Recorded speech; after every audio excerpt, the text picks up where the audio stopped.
Hey, what's going on, everybody?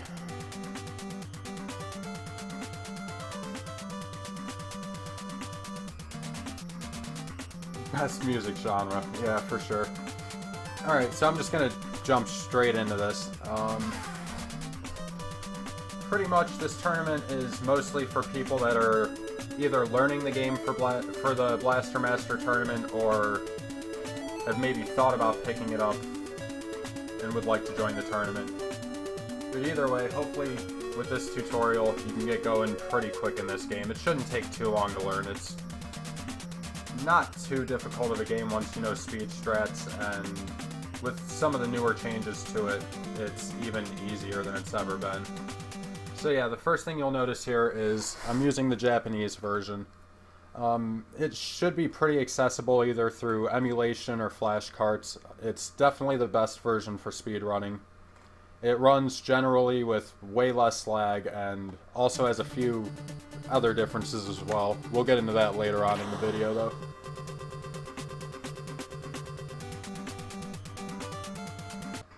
Alright, so on the first screen, pretty much what you're going to want to do is just hold right the whole way, and you're going to have to go through the screen a few times to learn the enemy placement, but the jumping enemies take 2 shots and the flying enemies take 1 shot. So you're just going to want to mash out shots and try to take out the enemies as you proceed through. I like to throw shots out as I'm rolling off of the ledge here. And yeah, just keep mashing as you move forward. When you get up to here, you're going to want to do a full jump off the edge of the platform. You're going to do a shot on the way up and a shot on the way down to take out 2 flying enemies. As soon as you land, you're going to want to hold up to aim vertically and get ready to shoot 2 more. This is another thing that you just got to do a few times to get the timing, but it'll look something like this. So to go over that first part again, you just mash out the shots. Hit the edge of the platform, full jump, 2 shots, aim, 2 shots. That should get you through to here. From this point on, there's going to be some flying enemies that are going to spawn at you. They're completely random, complete RNG. Sometimes they'll fly, sometimes they'll be cooperative and not fly in front of you at all. Sometimes they'll fly in a pattern where you don't have any time to react and they just hit you and knock you down into this bramble below, which does huge damage, by the way. But you're going to want to just, again, hold right, keep moving forward and jumping and platforming, and you can kind of, if you see an enemy spawning behind you, you can jump and tap left and keep moving forward. The tank in this game has some weird acceleration and deceleration to it. When you let go of the direction on the D-pad, it keeps rolling forward. Like I'm releasing now. See how it rolled forward another tile or 2? You can do that in the air to shoot backwards without losing speed, as you're seeing there. You just do a quick tap backwards and shoot, and then hold forward again. So you can do that with the enemies that spawn behind you here, and that'll kind of let you take them out before they get onto the screen and cause any lag. Because if you get too many of these flying enemies on screen, they end up just causing you a bunch of lag. I'm going to go ahead and move the save state up here.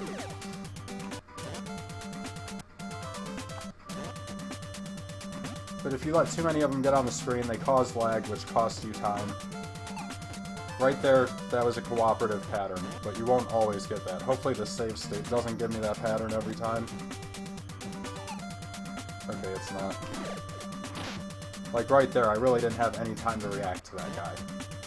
But it's another one of those things that after you just do a bunch of runs, you just kind of get a feel for it. Now when you hit these enemies here, you don't want to actually kill any of these crawlers. The reason for that is they don't get unloaded right away when you enter the next screen. That's another thing you can do with these flyers, is if they're coming at you from behind, you can just aim straight up, and when they get right above you, shoot and take them out. That can cause more lag than taking them out right when they get on the screen by doing a backwards shot, though. I messed it up there, but you get the idea. But yeah. Again, you don't want to shoot and kill any of these crawler guys here. Just move to the edge of the room. Alright, you're going to notice that I paused there on the screen transition. The reason you do that is this game kind of has a I'll just unpause and show you. This game, almost similar to like the original Legend of Zelda, has a screen scrolling animation. You skip that entire animation by pausing and unpausing. It doesn't save much time, but it also does affect enemy patterns in some rooms and gives you some more favorable enemy layouts in some places. But entering this next room, the reason you didn't kill those 4 enemies is they're still loaded into the game, so they still count towards the current sprite limit. So when you enter this room, it stops an enemy from spawning on the right-hand wall. If I leave this room, kill one of these crawler guys, and then re-enter, you'll see an extra enemy on the right. Oh, okay, it didn't spawn.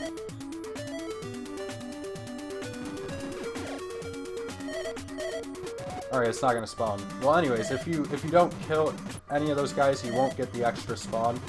Usually if you kill one of those crawlers, you get an extra spawn on the right-hand side, which causes extra lag in this room. This is a really laggy room. But coming into the room, you want to hold right. As soon as you start dropping down, tap left, and that'll make you fall straight down without landing on any platforms. You want to tap right again, though, to aim right. Shoot a shot out, and then aim up and shoot another shot real quick. What you're trying to do is you're trying to hit this enemy twice to take him out, like that. And that's going to prevent even more lag in the room. You don't have to do that necessarily, you can just kind of drop down and keep going, but that is going to cause more lag. Yeah, I think you're right, Feasel. It didn't spawn because of the P drop. But yeah, if you want to do it optimally, you want to drop down, shoot one shot at that enemy, and shoot a vertical shot up as it goes over top of you. But it's really hard to do all that without landing on the platform on the way down. That's why you gotta be really quick about tapping left after you roll off the edge.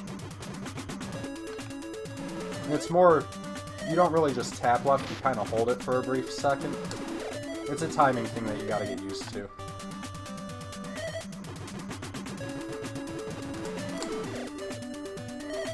Alright, the next room, as soon as you come into the room, you're gonna want to be holding right and jump.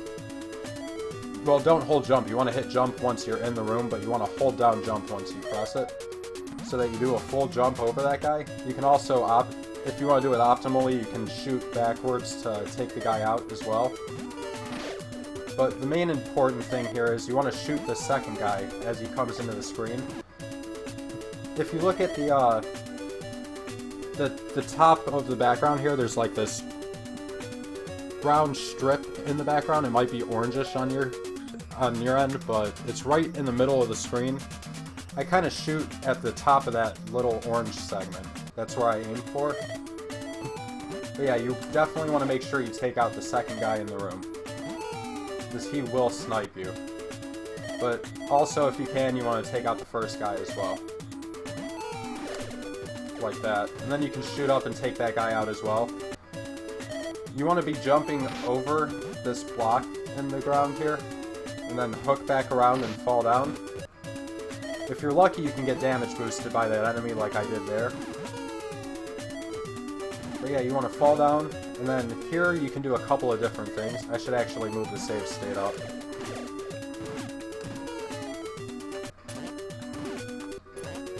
Alright, here you can do a couple of different things. You can either just hold right the whole way and take the top route, trying to shoot any enemies you can along the way. Or you can do a little bit of a D-pad wiggle, where you hold left and then hold right, so that you drop down and you take the bottom route. Most people say top route is faster. I believe bottom route is faster. I don't think either way has been timed against each other to where there's a concrete way which way is actually faster. I think it's just personal preference. Because I've noticed on my splits, they seem about dead even. They really do. But yeah, I'm a fan of the bottom route. Take the top route if you want. Either way, try to kill any enemies you can along the way. When you get to the very bottom here, you're going to have to deal with a jumper coming up. You can kind of fire out... that was bad because I had to jump.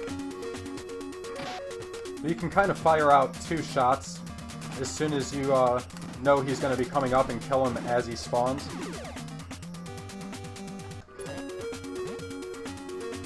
I need to move my save state up there. Alright. So, this next spot here is a pretty tight jump to do optimally. You want to jump up, land right on the edge of this platform, and then jump up again as quick as you can. It's really hard to do it without clipping the platform and losing speed. Like, that was bad. Don't be afraid to tap backwards to kind of correct your momentum if you need to. It also, this flying enemy is complete RNG. Like, he'll always spawn in the same place. The direction he flies is going to be random. So sometimes he'll spawn in a way to where he just gets in your way, and there's nothing you can do about it.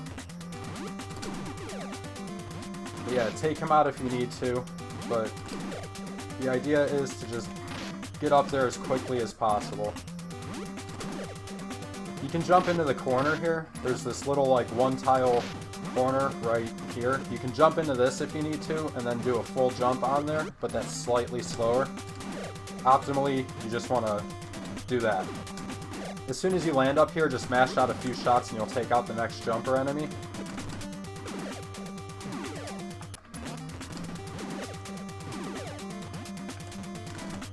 Like there, I clipped the platform a little bit. That's bad.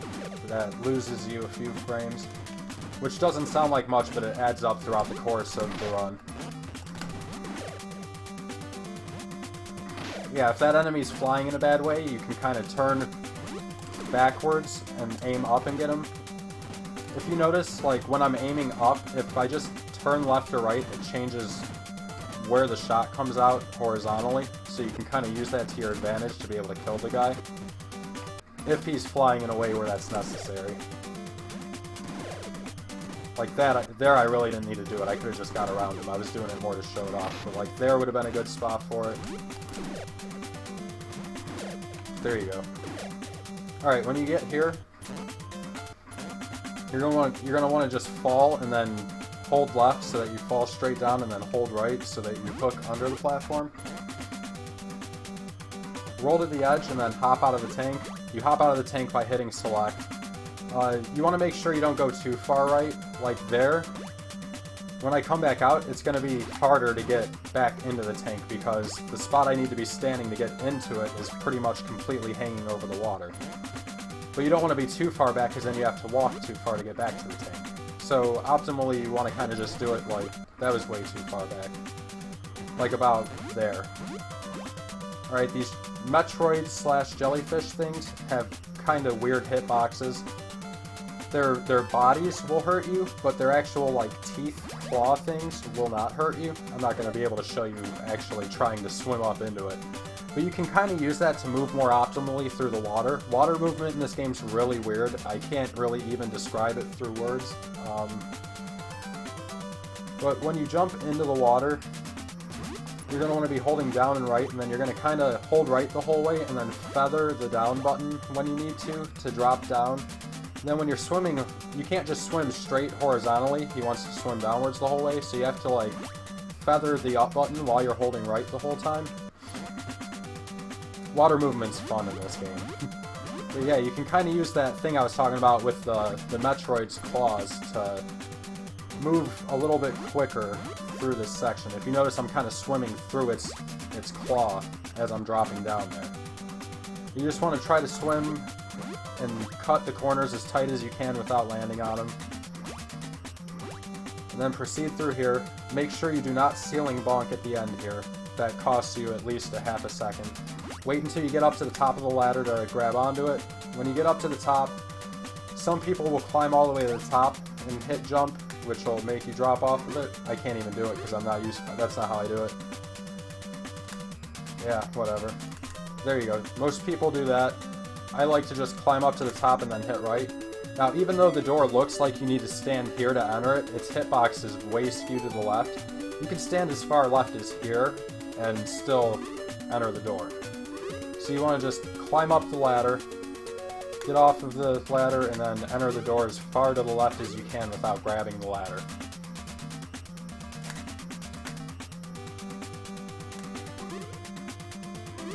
Alright, now for the first dungeon, you don't really have to hold A when you enter the dungeon, but I do. Holding A in a dungeon allows you to strafe. It lets you move without actually changing the direction you're facing. But what you want to do is be holding diagonal up right, and then diagonal up left when you get around this, and then hold straight up, and then hook around that. When you're in dungeons, you want to kind of try to hook corners as tightly as you can, but without actually getting caught up on them.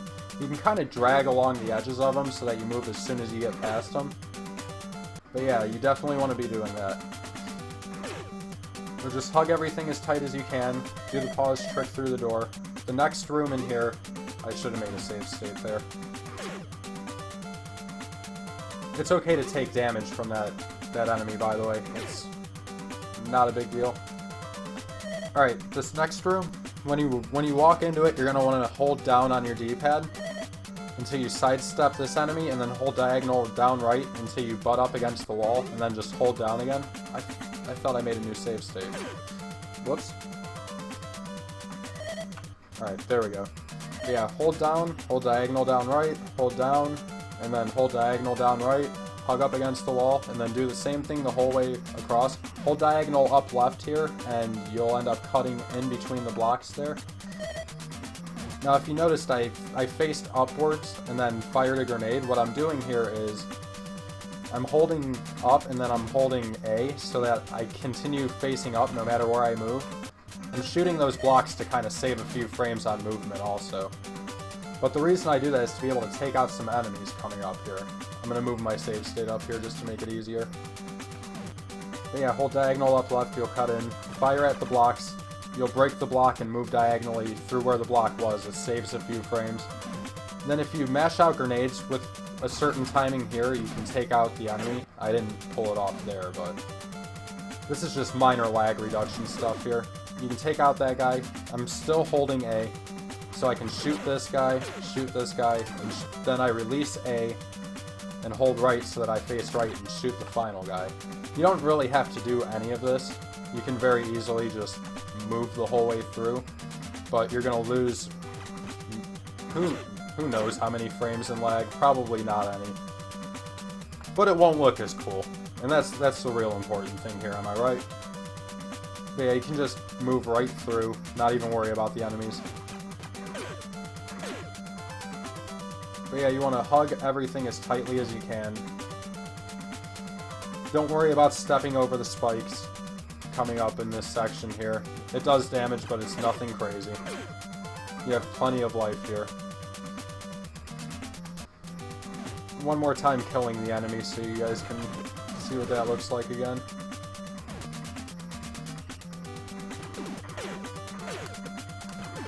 Alright, when you get over here, you'll notice these green splotches on the ground. I kind of try to line up with this second column of them.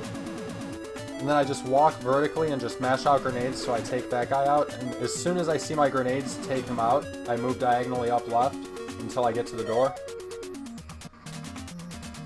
Alright, this next room, as soon as you enter, you're going to want to walk diagonal up right a little bit. Not much, just enough so you're up against the spikes here. And mash out grenades until this guy's done, and then continue on.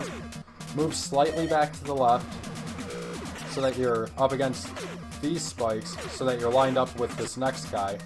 It's really important you get these hover drops off of these flying head enemies.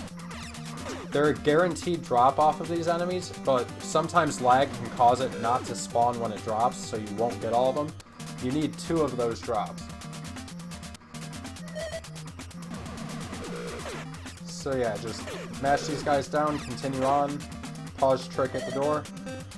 I forgot to mention this. Alright, when you enter this room here, you want to be holding right on the D-pad when you pause, so that when you pause, the menu switches the weapon over to the right one spot, and then you unpause right away. And then you do that on the next door as well.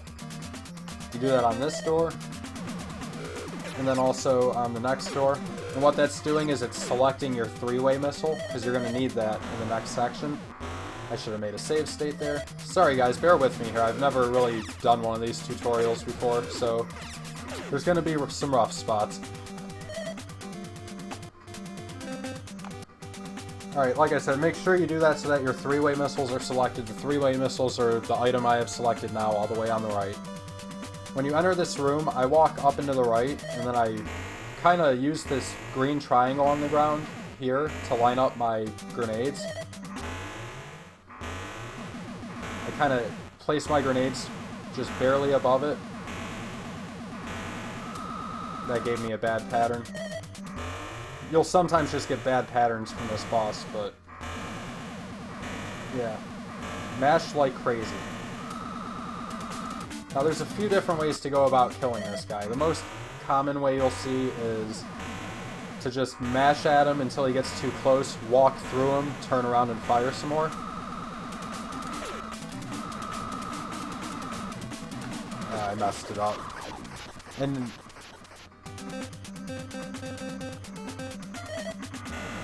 yeah, this boss is going to be hard to show because there's so many different patterns he can give.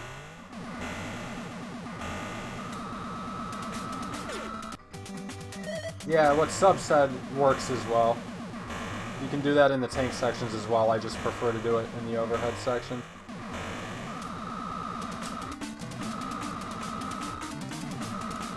Okay, the pattern he's giving me now where he's moving diagonal straight at me is the worst pattern he can give you.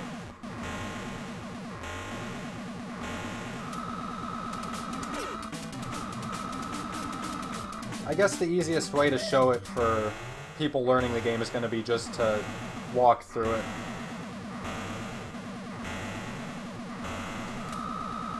Yeah, take the hit, walk through, turn around, instantly start mashing.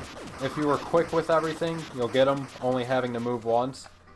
If you have to move again, just hold A and step back a couple times, and then resume mashing. Like, I'll purposely mash slow this time. Yeah, just hold A, step backwards, mash some more. Now, there's a specific pattern he gives you that you can get a super quick kill on him. It saves about a half a second over the other way. This isn't it. It's going to be hard to get him to try to force him to give me this pattern.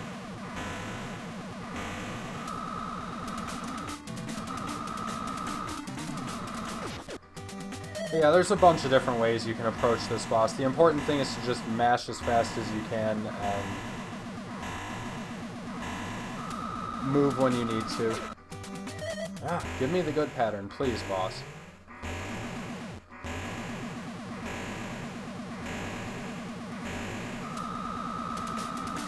He will not give me the good pattern. I'm going to try it a couple more times and then move on. Because it's really a situational thing. Yeah. Bad pattern every time.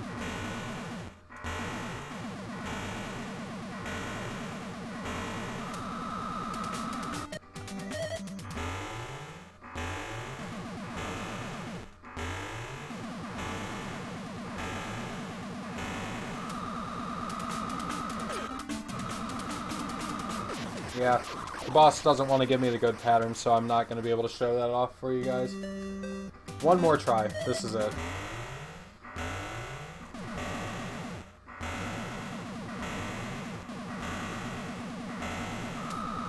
Or not. Alright, yeah, I'm just going to kill the boss and move on. Sorry, guys. Not much I can do if the boss doesn't want to give me the pattern to show you the super quick kill.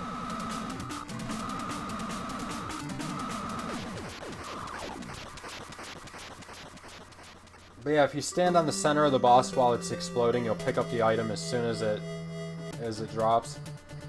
Alright, so from here, you just want to hold left until you get to the ladder. Go down the ladder, hit A to drop into the water because it's quicker than climbing down. You have to be careful where you hit A, because if you hit it here, you'll drop down into the water.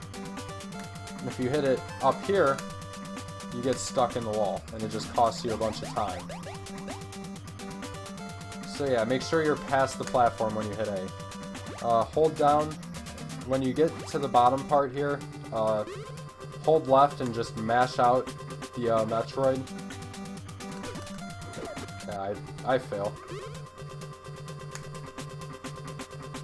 You can play it safe on this guy and kind of hang back and just take him out, or you can try to just swim under him. Or you can do the strat I do, which is just go straight at him and mash away. The water movement is really tricky. It's something you just got to do a bunch of times to get a feel for. This game has really, really weird water physics out of the tank. But yeah, it's just try to not clip any corners on the way up. Make the route as direct as you can, hugging the corners as much as you can. Ceiling bonks cost you time. Rubbing up against vertical walls costs you time. Hey, what's up, Uranium Anchor? Yeah, that was pretty much an example of how you don't want to do the water segment. Just ceiling bonking the whole way and bad movement the whole way.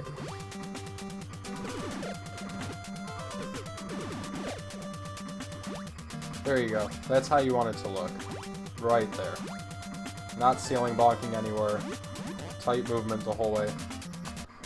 Alright, moving on. You're going to want to jump around this corner, fire out a shot to try to kill that jumper, which I failed in doing. He's at a different point in his cycle than he normally would be because of climbing up and waiting a minute, I think. Yeah, jump up and around here. Fall down.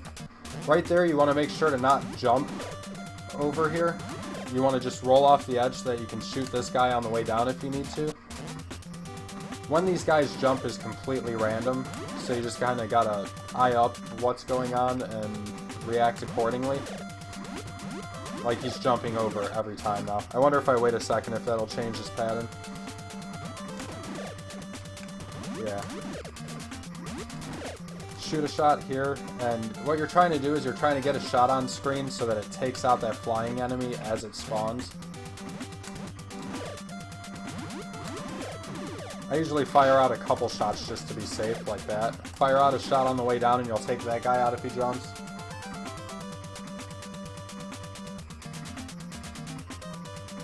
When you're dropping off the ladder, you want to jump off right when ladders. Yeah. Yeah, what Uranium Anchor is true. You want to jump off right when his waist passes the bottom of the tile.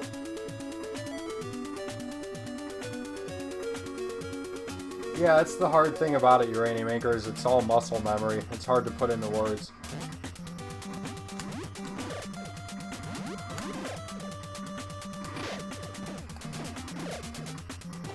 Yeah, here, like, I can't really tell you my visual cue, I just kind of have the memory down for the timing, but you kind of just jump and fire a shot in the air to take out an enemy as it comes into play.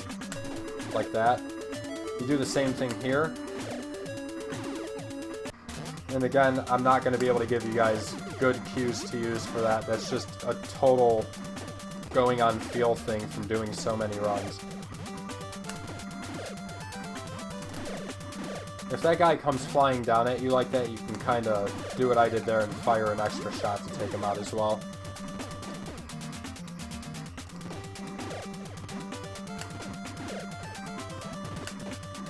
Alright, so I'm going to move on now.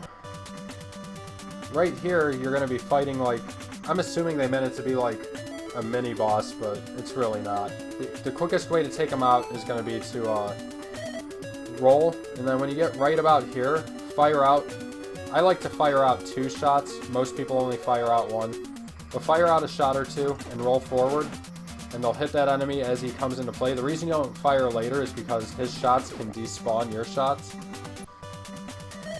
But you want to hit him with 1 or 2 normal shots, and then hit him with 2 of your missile volleys. You use missiles in this game by hitting down and B.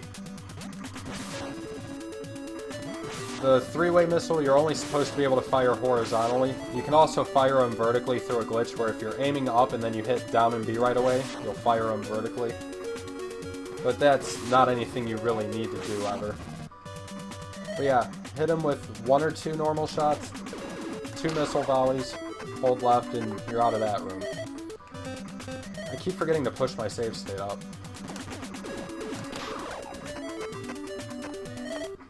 Alright, this next room, this fall, it can cost you so much time if it goes horribly.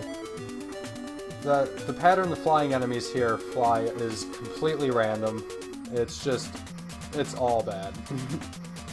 They like to fly in patterns where they knock you out of the air and onto platforms, which makes the room lag more, which makes it harder to get off of the platforms, and it just snowballs into losing a lot of time.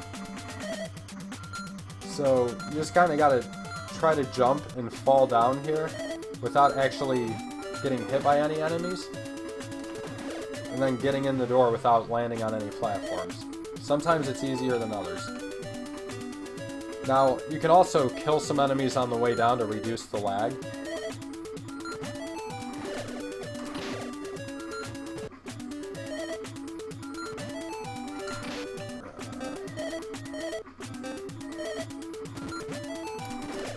And again, these guys' patterns are complete RNG, so you'll get a different pattern every time in this room. Yeah, just try to kill a few of the enemies on the way down and you'll reduce some of the lag in the room. Like that. That was really good. Taking out that many enemies on the way down definitely helps save a few frames at least.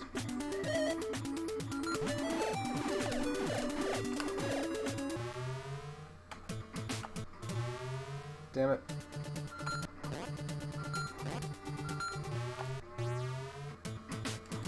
Alright, this part is kind of tricky to describe. You need to roll forward, shoot a shot, and then jump and shoot again. And there's a certain timing to it, but you can take out both of these first two enemies if you do it just right. But you're going to hold right the whole way and just try to take out enemies as you can. These bullet-looking things take 2 shots to kill. But yeah, just jump through the room and take out enemies as you can while you move through it. As you go under this pillar, you can jump full height and then fire a shot. And you'll usually take out that enemy as it comes into view. But this is another room that's just all feel and timing from doing a bunch of runs. You'll get a feel for how to go about this room. I'll do it one more time.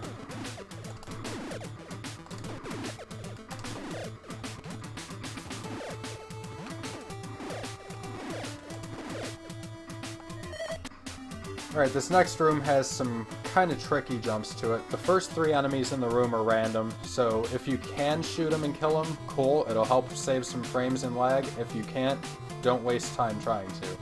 Just move past them as quick as you can. When you're cutting around corners like this, you want to try to cut them as tight as you can without actually clipping the platform on the way up. So like, something like this is good. Going way wide with it like that is bad. You're losing frames. On the same page, you don't want to cut it too tight because see how my front wheel clipped the platform and I had to like re-accelerate when I hit the ground up above. You don't lose your horizontal acceleration when you cut the corners without clipping the platform.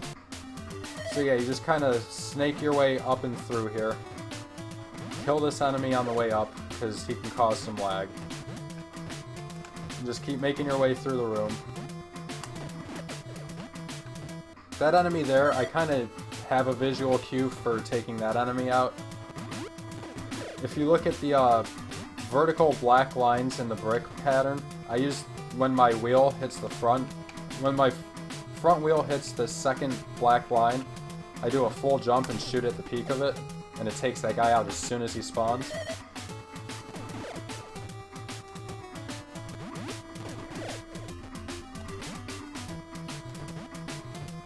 Yeah, that was bad. Alright, moving on. This part coming up, you're going to want to jump onto the platform, and then when you land, you're going to want to turn left and jump onto the next platform and aim up. Because as soon as you land and jump up, there's going to be this bee above you that you want to shoot. Continue holding up, because you're going to do, like, when I say a full jump, I mean holding A the whole height of the jump. If you just tap A, you'll do, like, a smaller height jump. After you kill the bee, you're going to want to still be aiming up, do a short jump, and then shoot as soon as the screen scrolls, and you'll take out the next enemy as soon as it comes into play. Now, this next segment here, after you jump up, you're going to want to be aiming vertically, and then shoot as soon as you see the enemy come into play. Or, I'm sorry, as soon as you land up there, you want to jump again, and then get ready to shoot 2 enemies that come into play. That one, and that one. And then continue on. I'll do this little segment one more time. So yeah, land, jump, get ready to shoot the 2 guys. Alright, this next part you're going to want to jump up, turn left, and then jump up again, and then you're going to want to shoot along the bottom. How can I describe it? When you jump up, you want your shot to be like, see how it was kind of like riding the top of that platform? You want to be doing that, but to the left on the next platform up. Because it's going to take out, I like to call them caterpillars, that is going to be crawling at you. Like that. But yeah, take out that caterpillar, keep moving on. Now, this caterpillar jump here, if you drive forward far enough, you can actually kind of clip into the caterpillar without actually hitting its hitbox. If you hit jump at it's not a crazy tight timing window, but it is kind of precise. But if you jump with the right timing, you can jump over this caterpillar without taking damage. Like I jumped way late there. There you that was early. Again, this is actually kind of precise timing. There you go. And it's actually a rhythm thing too. Like, most of this game, you just learn how to do it in a rhythm almost, and breaking from that rhythm to make save states and describe stuff makes things a lot harder. I'm trying though, guys, sorry. Alright, but yeah, make your way up through the room some more. When you get up to the top here, mash out shots on these first 2 guys. You'll have a 3rd one to mash out shots on, and that's the end of that room. Now, if you miss the shot on this guy, you can caterpillar jump over that guy as well. It's going to cause you some extra lag up here, though. Especially if you're playing the US version and not the Japanese version.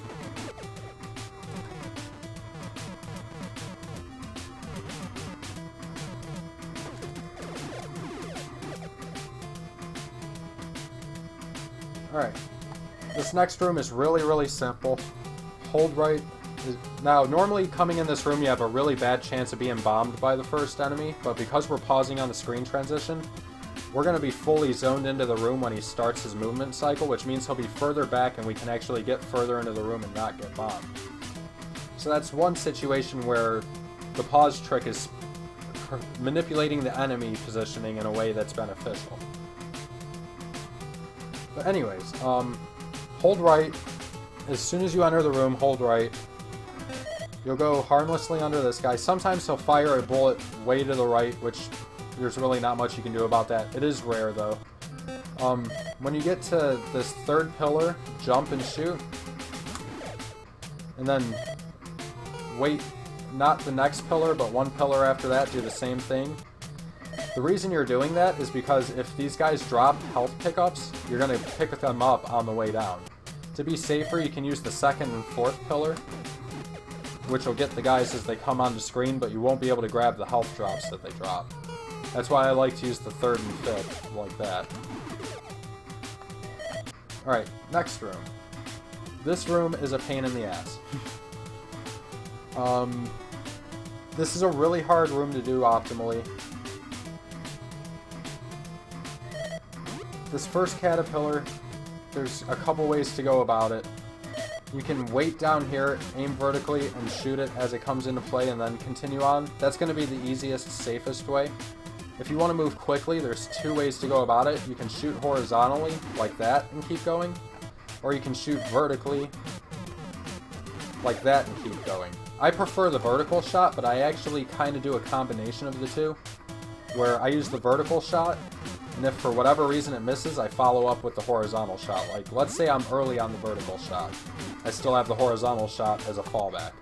But if either of those are just too fast for you, or too precise, or too difficult, because that is pretty quick timing to do that, and especially with the vertical shot strat. If you find any of those strats too difficult, you can just wait it out, and then continue. The 2nd jump, you're going to want to shoot on the way up, and try to take out the enemy as it jumps up. Continue on to the right, hook around.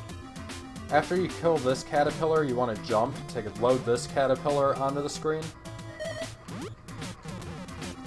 The reason for doing that is, if you don't get that caterpillar on screen and just continue on, there's no way you can kill it. It just comes onto screen and causes lag a lot of the times.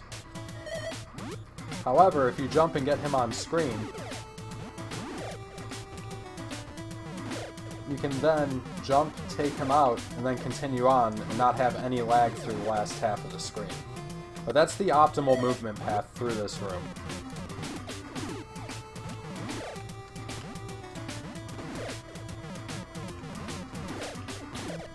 Now there are other ways of going about this room.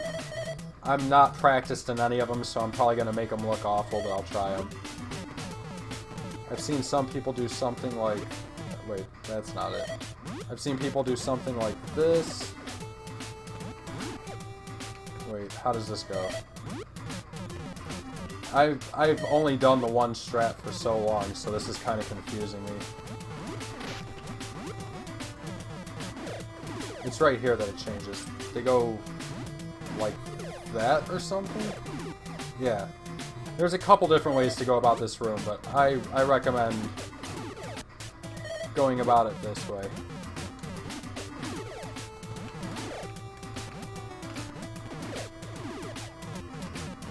And again, I'm making sure to cut all the corners as tightly as I can without actually clipping any of the platforms on the way up. Alright, that's probably the hardest room in Area 2 in my opinion. But moving on. And if you guys have any questions or anything, feel free to ask away. I don't know about that, Greenleaf. I'm trying to do my best to explain this stuff, but it's really so hard to translate it into words. Alright, so this next room, you're going to want to jump around to the right. Don't just jump and then instantly jump left, because more often than not, you'll end up missing the jump because you won't have enough forward acceleration to hit it. So kind of go back on the platform a little bit and then jump forward. Try to shoot the enemy on the way up if you can. It'll save you a few frames in lag up here. But just make your way up through the room, shoot that mine on the way up. The reason you shoot that mine is it kind of gives you a health drop usually, and it kind of reduces some lag when the second mine comes on the screen. So yeah, shoot the mine, take the hit, jump over the mine, continue on through the room. As you're jumping up around this corner, make sure you shoot this mine on the way up. That's really important because you need to jump and land here and then continue going on. To be able to hold right the whole time, you need to land kind of early on this side of the lava pit, which you obviously can't do if that mine is there. So yeah, you just want to keep going on. That flying skull enemy comes into play. You can just shoot him as you're jumping up.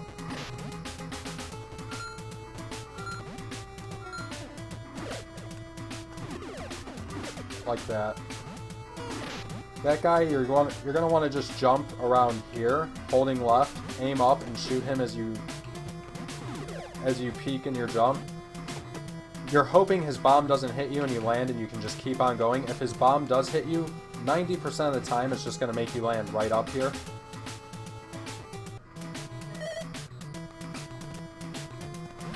I need to push my save state up. I'm sorry.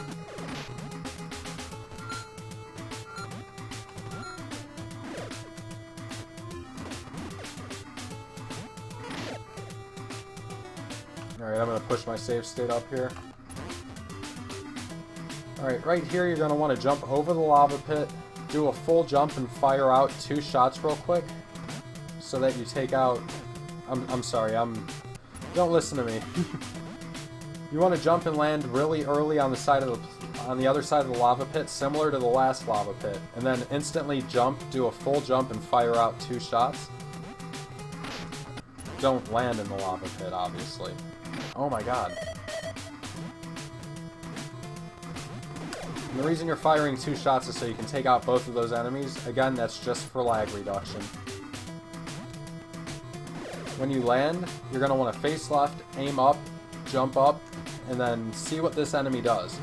If the jumper jumps, just shoot and you'll take him out. If he doesn't shoot, release up and then you'll be able to fire horizontally and hit him. Either way, after you hit him, land and continue on. Just to give you an idea what that looks like in motion. And just continue on through the room, which we're pretty much at the end of.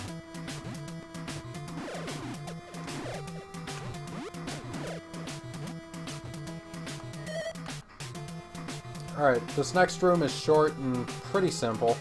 You just want to jump across the pit, aim up. While you're rolling, fire a shot to take out the first guy. And then hold jump and fire 2 more shots real quick to take out the next 2. There's kind of a timing to it. You can't just blindly mash the B button, but it's another one of those things you just got to get a feel for. You'll notice also that I'm releasing up right before I shoot the last enemy here.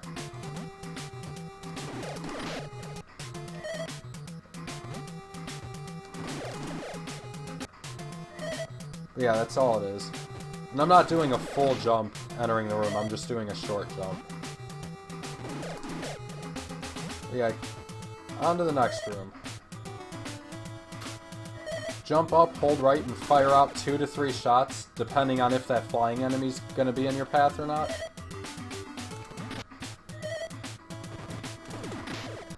But it's really important that you take out this jumper enemy here, because he will cause you extra lag. Just try to keep jumping and moving through this room, killing the enemies as you can. I don't really have any good visual cues for these guys, I kind of just have a feel for where they're going to spawn from doing so many runs. So just try to take out these guys as you can. And then this fall segment coming up here. Just make a save state here, I guess. It's hard to describe because you have to do it so quick, but you want to jump, land on the platform, and then just hold left, and then kind of snake your way down through these. If you do it quickly, you'll not get hit by any of the enemies on the way down. It is kind of RNG dependent too on what the enemies do. But yeah, that's what you're going for, is just snaking your way down. And then at the bottom of the fall, you kind of want to face backwards real quick and shoot just in case that jumper decides to jump. Ah, damn it. It's really hard to do all this stuff and, like, not in the rhythm of a run. Whoops. And I failed.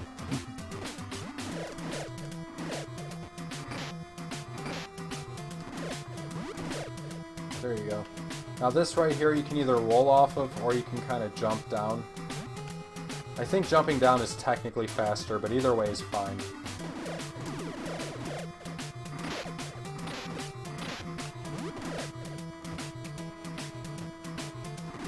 Shoot that guy. Now I kind of use like my wheel my front wheel just crossing over this last black vertical stripe here to know when to jump here, so that I don't clip anything. But you will fail this jump a lot at first. It's a really precise jump to make.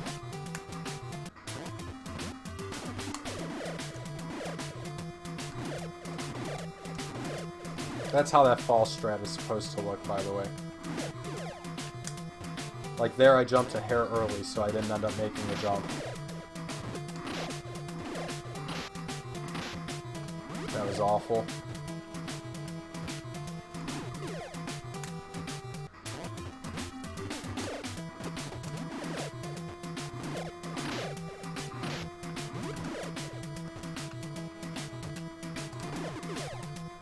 There you go. Alright, and then this room, there's not much to it. You just hold left the entire time. Now when you get to here, you have to be very careful with jumping out of the tank here. See if I can trigger this. A lot of people like to roll left and then hit select to jump out of the tank right about here, and then try landing in front of the door and hitting down. If you do it frame perfectly, this is going to be hard to get on command, but I'm going to try.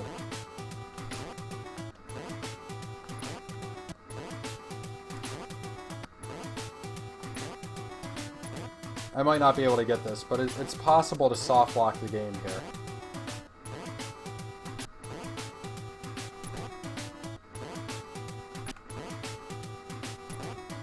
there you go. That's the soft lock.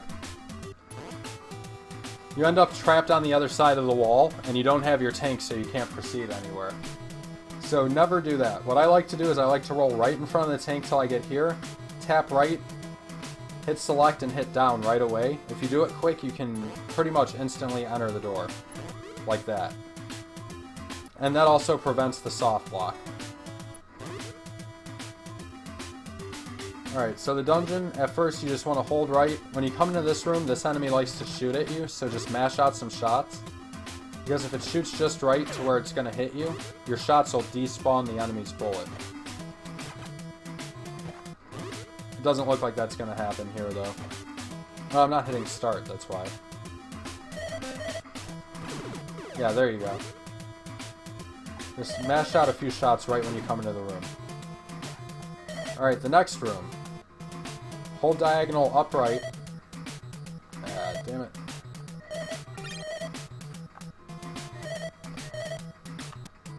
Hold diagonal upright and then get ready to shoot this green block that's in your way. It saves a couple frames. Because then you don't have to step around it.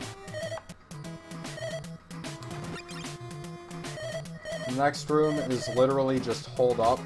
If you get hit, no big deal. Hold diagonal up left. More diagonal up left.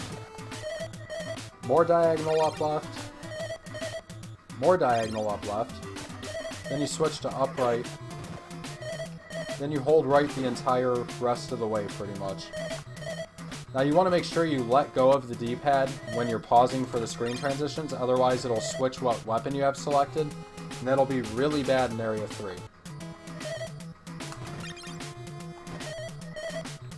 So yeah, this whole dungeon, you just eventually learn the order that the rooms come in, and you know what directions to be holding at what times.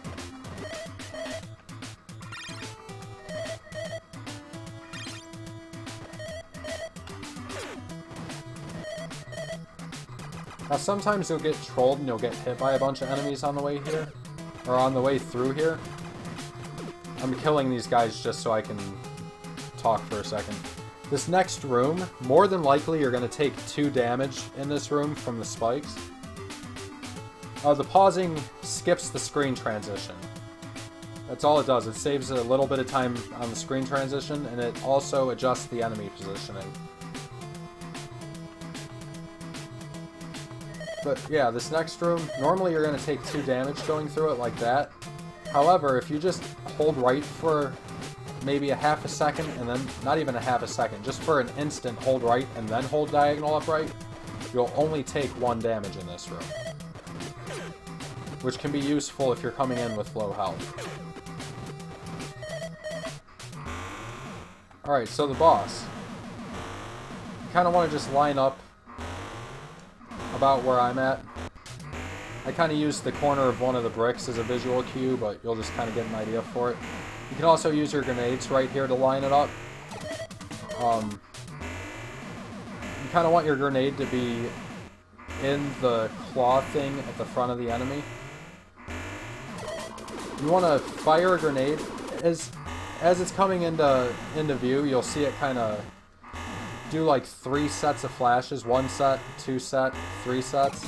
After the 3rd set is when it becomes active. You want to time a grenade so that the grenade hits it right as it becomes active and then immediately hit start to pause. Now, for how long you want to keep it paused, I don't know the exact amount of time, but I kind of use an audio cue. If you listen really close to the sound the boss makes, you can hear one of the tones of the boss explosion sound slightly change pitch, and that's when you know it's safe to unpause. But after you have it paused for long enough, you just unpause and the boss kind of explodes.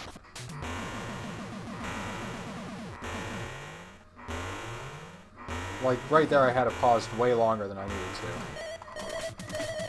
Oh, that was dumb.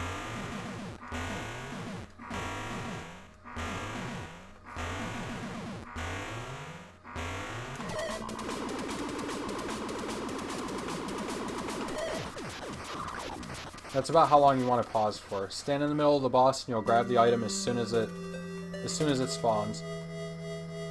And yeah, that's it for that boss. Move back to the tank.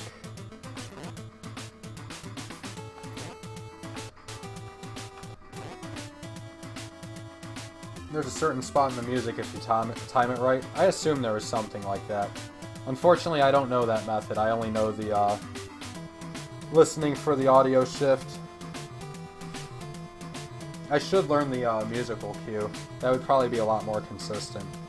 But yeah, to leave area 2, you just hold right, and you pretty much do everything you just did, but in reverse. Shoot that guy on the way down, jump as tightly as you can around all these platforms. Now, as you're coming across here, shoot a shot and then jump over the lava pit. If this jumper ends up jumping, it'll ensure that you kill him on the way through.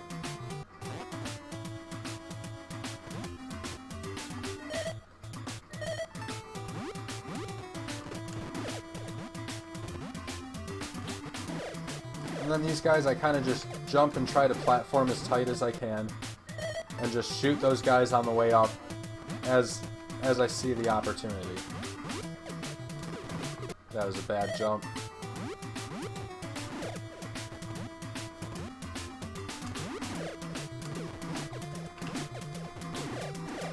Same with these guys, you eventually get a feel for where they spawn, and you'll know where to jump and shoot at. You kind of do that, wait until you get to like the edge of this block here and do a full jump, and you'll land right in front of the door. Now it's really important to make sure you pause on this screen transition, because otherwise this enemy will hit you every time. If you pause on the screen transition, you have just enough time to shoot him as you come into the room. Now here, as I jump across, I aim up and then I shoot and jump up to kill the second enemy. I do a full jump and then on the way down I shoot horizontally to take out the third guy. Like that.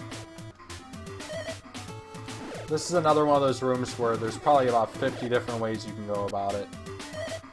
As long as you get through the room, you're fine.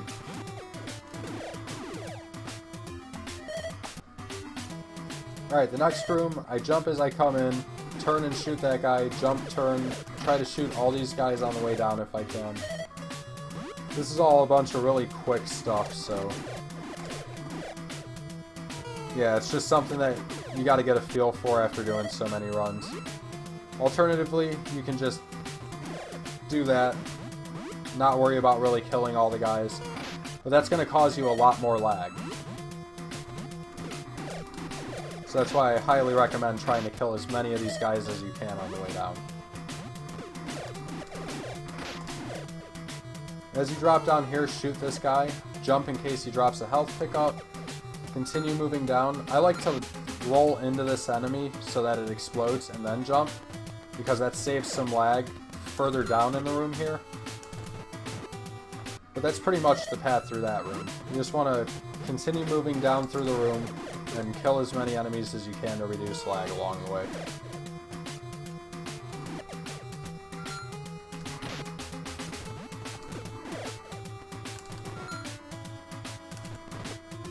Something like that.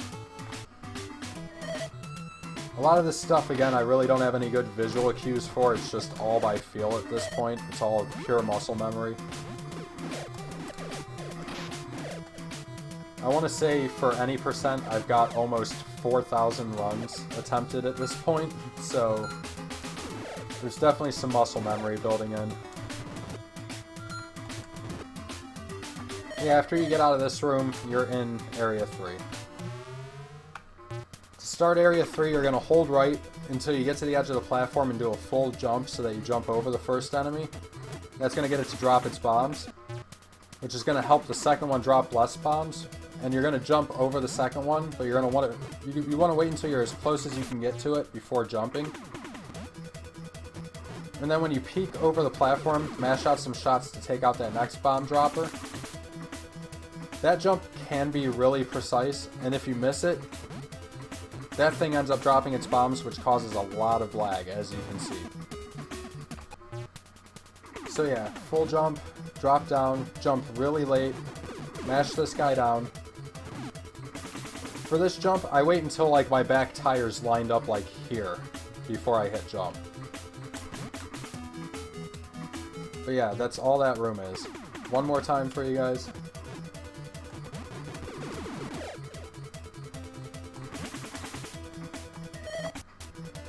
Alright, the next room. Roll off the edge and instantly hold left.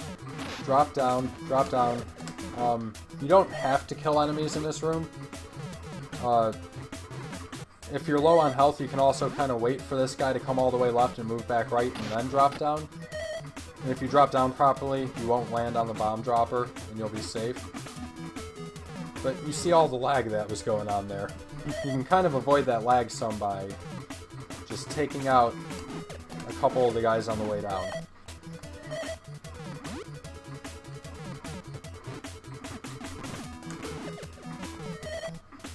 Alright, this next room. There's going to be some flying enemies that randomly spawn in.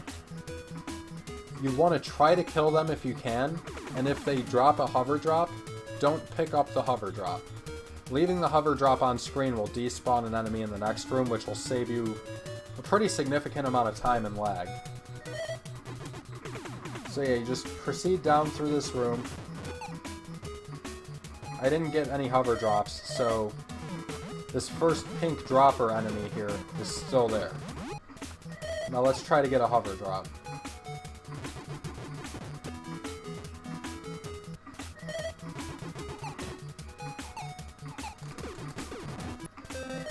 These enemies don't always like to agree with you.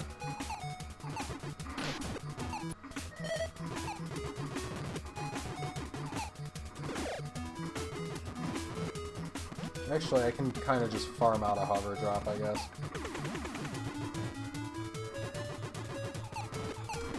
Okay, since there's a hover drop on screen, when I go into this room, the dropper enemy's not there. That doesn't save a whole lot of time, but it's definitely a pretty good chunk of time. It's not something that you really have to worry about. If you can get it to happen, cool. If not, just continue on. It only saves about a second, maybe.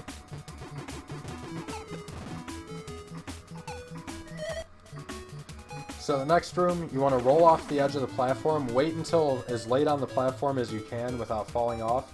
Do a full jump. You want to fire a shot up towards the top of your jump on the way up, and still towards the top of your jump, but on the way down. Like, that was way too low. Like that. Ah, damn it. Like that. Okay. That enemy takes 4 hits to kill, so that sets you up so that when you land, you can just jump again and mash out 2 quick shots and be done with him.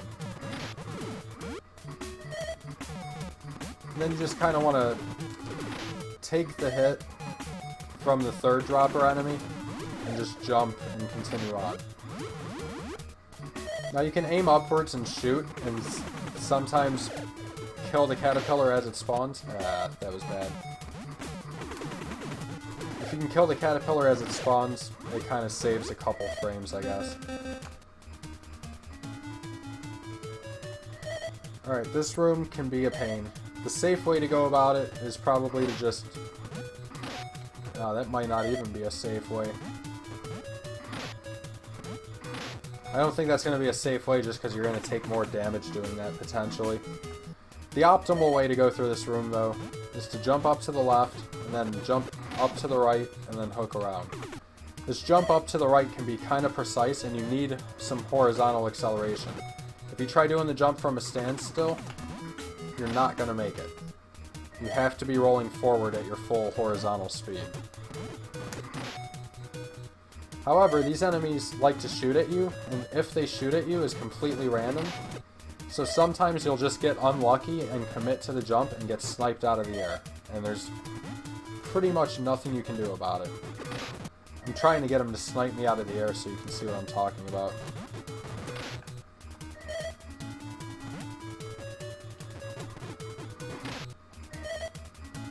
Of course, if I was in the middle of a run, I'd be getting sniped right now, but because I'm just trying to show it off, no sniperinos.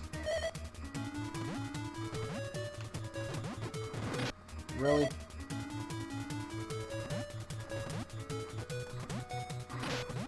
Alright, whatever.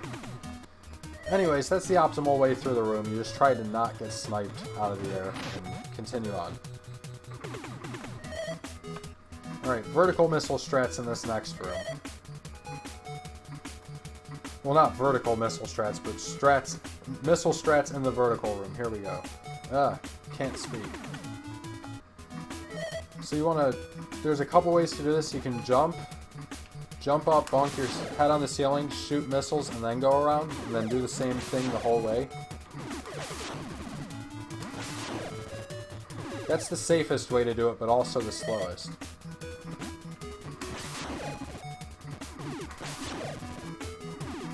But yeah, something like that.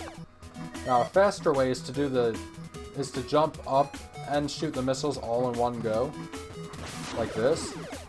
But it's a lot harder to time and a lot more precise, and a lot riskier. Yeah, that's the optimal way to do it. And again, I don't have any good cues for this, I just kind of go off feel.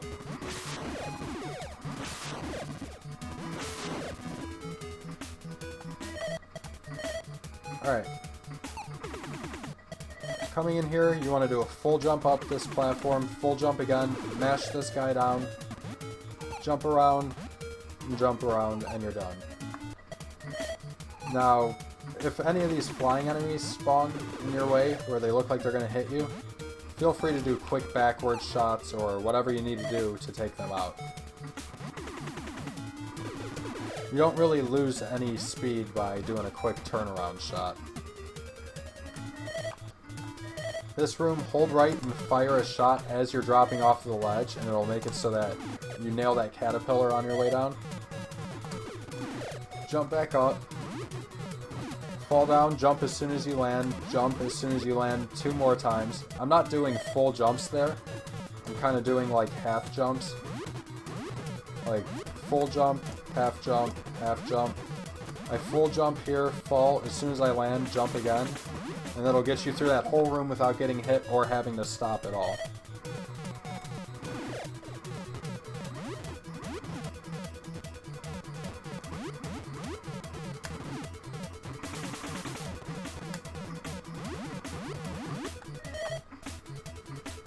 Wow, I've already been doing this for an hour. I'm probably spending way too much time trying to be way too detailed with some of these strats. I should probably just try to wrap it up quicker. I don't know. But yeah, the next room, you want to do a full jump. At the peak of your jump, shoot a shot to the right, and then move to the right to land on the platform up above. Like that. When you land on the platform, roll forward a little bit, jump. As soon as you jump, turn left in the air, aim upwards and shoot, and that'll take out that guy, and then try to land on that platform still. Like that. And then when you get here, you want to aim upwards facing left, jump, shoot, and then continue on. So, in motion, it would look like that. You aren't always going to hit this guy, the first guy. Try to shoot him. If you don't get him, whatever.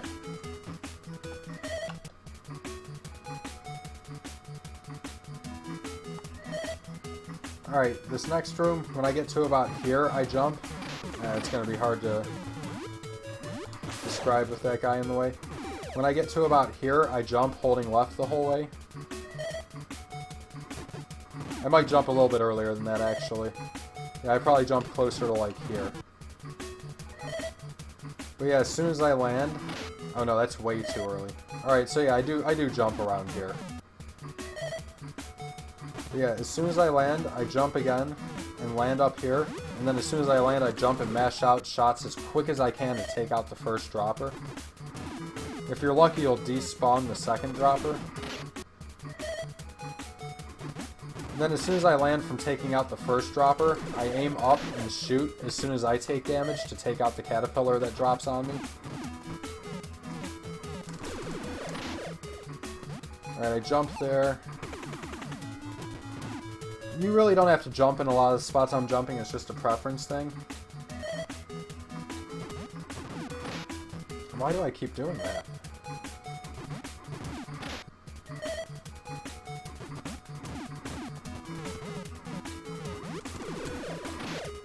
You can just drop down also. Yeah, try to getting under that caterpillar isn't hard. You either have to be at your full horizontal movement speed, which means you have to land early on this platform and jump right away so that you have your full speed. Or if you're not at your full speed, you can kind of do a wiggle jump where you jump, tap, and then hold left again. Like you tap right just enough to kind of slow you down a little bit and then hold left again. That's the two ways of getting under that caterpillar. I prefer just doing the landing early thing. Sometimes you'll still get hit though. It's not like a guaranteed thing. It's another one of those things where if you get hit, it's not a big deal.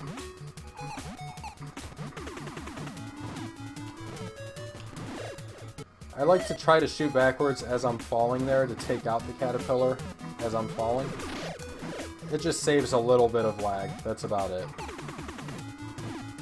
Like that. And then here you just kind of maneuver through. Jump and snake your way around.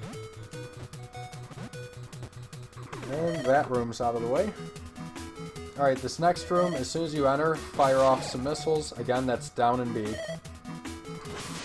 Jump, as soon as you land, jump face right and fire off more missiles. Jump around. Wait until you get about here. Jump, face left, fire off more missiles, and then continue on through. At speed, that'll look like... not like that.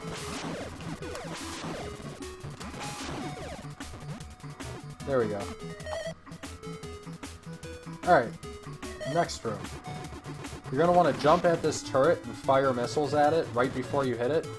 The problem with this strat is, if the turret fires at you and its shot hits your missile, it destroys your missile.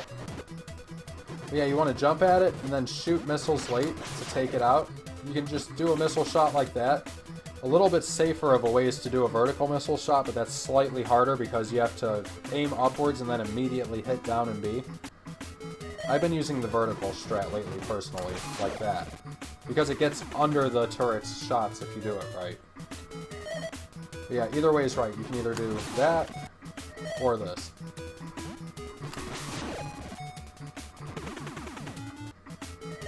But yeah, then you just kind of jump and try to land on these platforms without missing any jumps. Jump all the way across to this one. Jump up. Jump all the way up to this one. Jump up. If you notice, I'm messing up these jumps. I'm sure you guys are noticing that, but if you notice when I'm making these taller jumps here, I'm kind of trying to move as far to the right as I can without... why am I messing it up? It's so hard to explain this stuff while you do it. I'm trying to move as far to the right as I can without actually touching the wall. And that's to kind of get these turrets off screen, if I can, as quick as possible.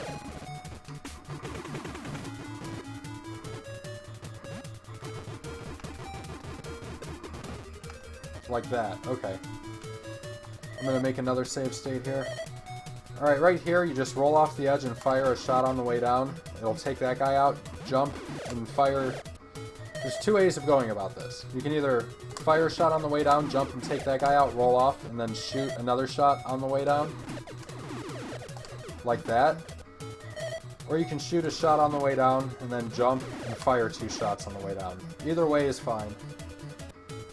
But then after you land from that, you need to jump way off the edge of the platform, do a full jump, and then fire a shot on the way up and a shot on the way down to try to take out 2 more enemies. Like that. And then the third enemy, you want to be aiming up right as far off the edge as you can, and then jump and just hope for the best. If he comes down at you, shoot him.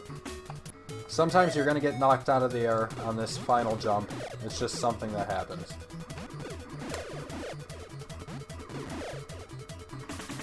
One more time.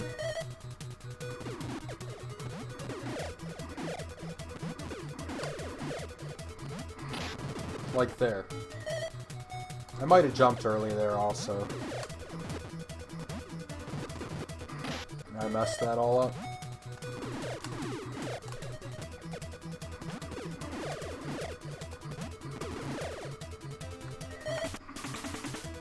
Alright.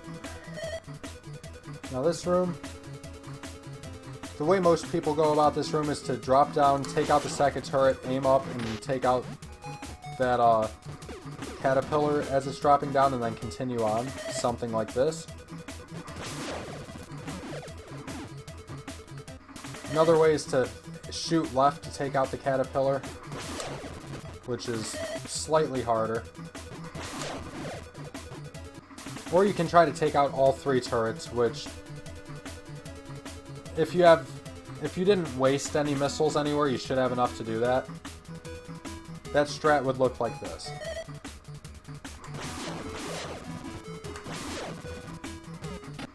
I wouldn't recommend doing it that way because I don't think it saves any time and it's just using extra missiles. I would stick with just taking out the middle one, taking out the caterpillar, and moving on. But the option's there if you want to go crazy with it and do this.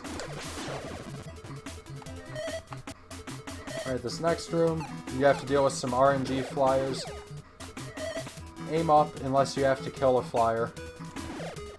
And as you're rolling off the edge, you can fire a shot to take out this guy as he's dropping down. Keep aiming up because you're going to want to jump and then shoot to take out that enemy on the way up. Like that. Now, the way the hitboxes in this game work are weird. If you noticed, I was shooting upwards, but I kind of took out an enemy that was behind me.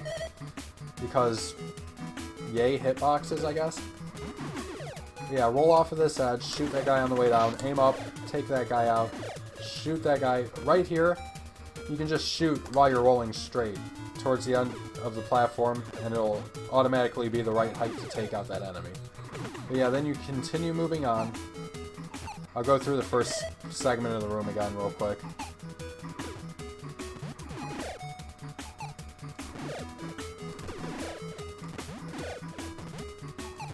And always be ready to take out flyers that might randomly spawn in a bad place. Because it will happen. Like that.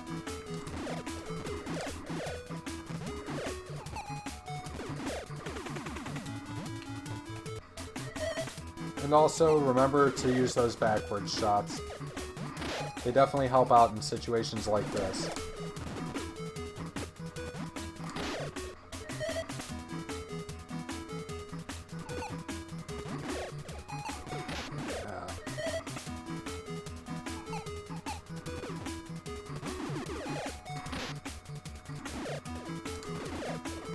Yeah, again, sometimes these enemies can just be really trolly. Alright, when you get to this point, you can either jump around this guy. Oh, not like that. Jump around the guy. Or you can just roll off the edge and as soon as you hit him, hit right and damage boost off of him. Like that. Which is slightly faster. But either way, get past this guy. Jump onto the box and fire off some missiles. You actually want to fire the missiles right before you land on the box, so that it takes out that guy too. Yeah, take this guy out. Oh, that was too high. That's why the way I personally do this is I fire out a shot there and then fire missiles, just to ensure that I take out both enemies. Like that. Alright, so this next part, you want to jump up, fire missiles right about here, against the ceiling.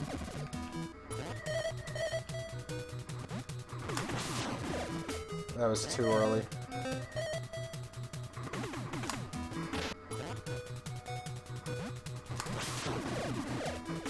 I'm doing this too early. Oh, I'm forgetting something. You want to jump up, fire a shot, and then jump again and fire the missiles. Like that. Although for some reason the screen positioning is not right here.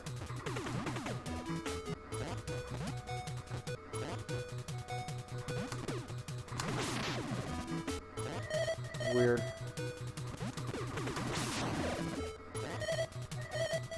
Yeah. Jump, take that guy out, jump again, and shoot missiles, and you'll take out the next bomb dropper enemy. aim upwards and get ready to shoot as you jump up here, because you're going to have two enemies that can potentially get in your way.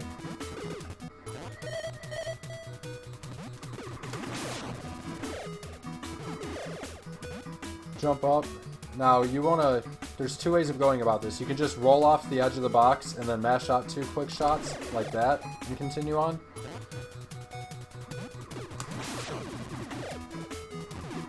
Or you can jump off the edge of the box and mash off two quick shots. Either way, continue on.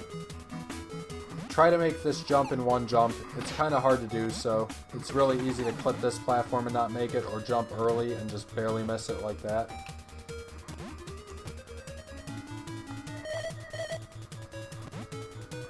Alright, Area 3 dungeon.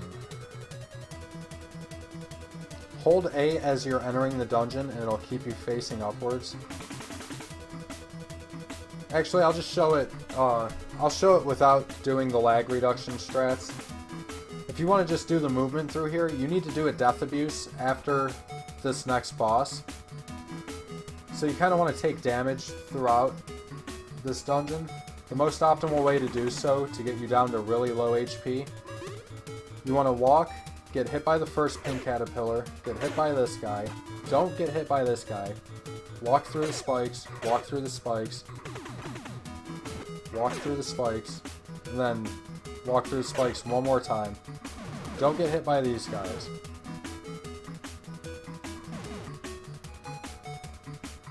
And that'll have you at 0 or 2 bars of health leaving that room, which is where you want to be. Now if you want to throw in some... I forgot to move up my save state. Damn it.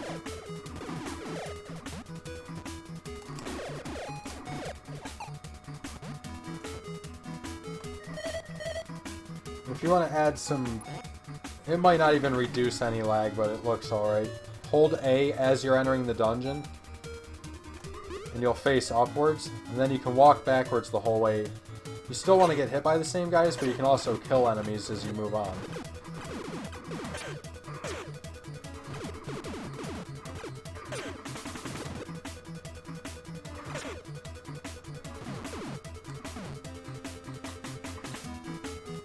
But yeah, as long as you make it to this door with 2 blocks of health, you should be fine. This next room, diagonal through the spikes, take out that guy, diagonal through the spikes. That guy will not always spawn, and if he drops a health drop, try to sidestep it. Or you don't even really need to sidestep. If he drops a health drop, just take an extra tick of damage from the spikes there. But the important thing is that you'll end up at 0 HP.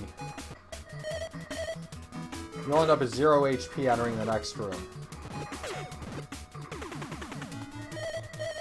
Enter the next room and walk into this guy. You'll take a quick death, which is intentional. You've got to take an intentional game over after this boss anyways. And this also helps you out by not only getting rid of one of the deaths you need to take, but also refilling your life for the boss. Now for the block section, you want to just kind of make your way through the blocks as quick as you can. Mash your way through. I kind of like to try to move diagonally up and right while I do that. And sidestep some of the... Well, I guess this category, you don't even need to sidestep spikes. You can be pretty reckless with it. Just keep moving diagonal upright. And then go for the door. One more time.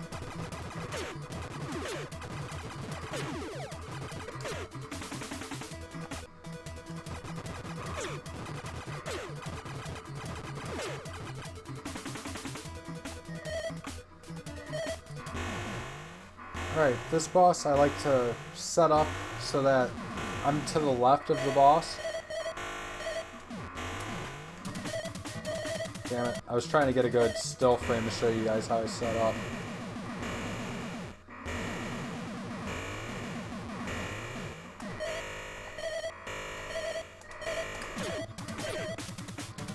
The boss will not stay visible when I pause. Okay, I like to have my grenades hitting the right side of the boss while I'm standing to the left of it. I mash down the first block, face up, mash down the next 2, and then I move up and face right, and then keep moving right to take out the next few. And then you kind of just go back and forth, back and forth, back and forth, taking out the rest of them.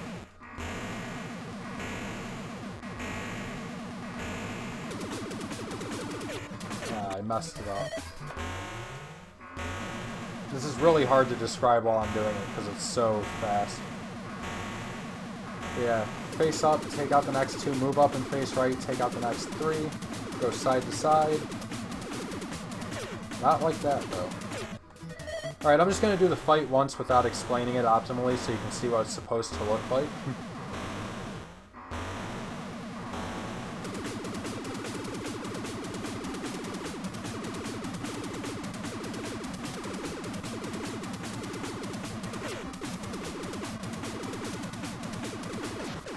Something like that.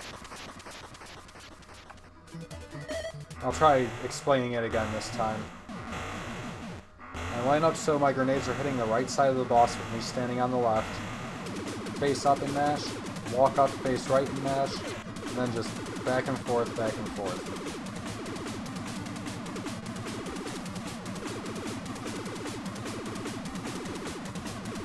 That was sloppy, but you guys get the idea.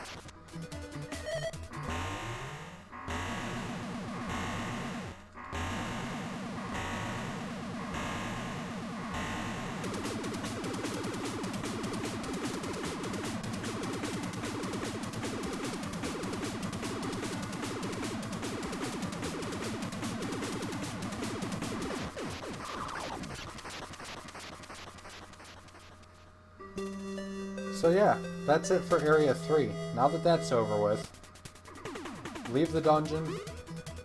From where you start, just jump and hold left, and you're gonna take an intentional death. You're gonna have 1 life left, which you are gonna use to just jump off the edge again. Sorry, Jason, but you gotta die, bro. Alright, now you're gonna get the continue and end screen. When you hit continue, it's gonna warp you back to the start of Area 3, saving you all the backtracking to get back here normally. Now, you're going to hit down to enter this door and then have to backtrack through Area 2. I've been going for the past hour and a half, so I'm going to take a quick 2-minute break to go grab something to drink, guys.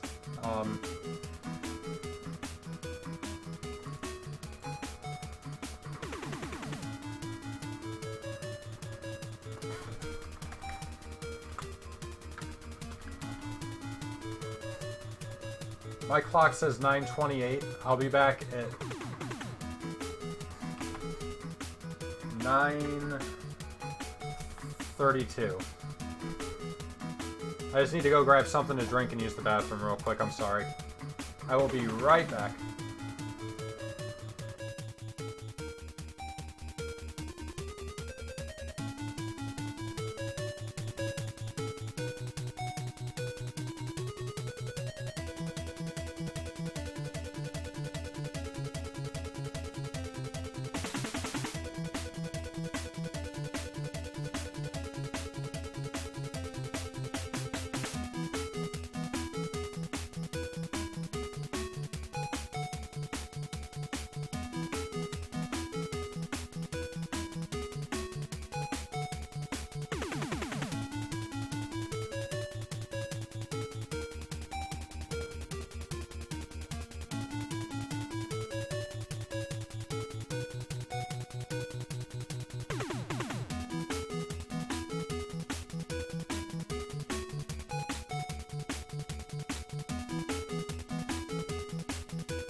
Alright guys, I am back. Sorry about that.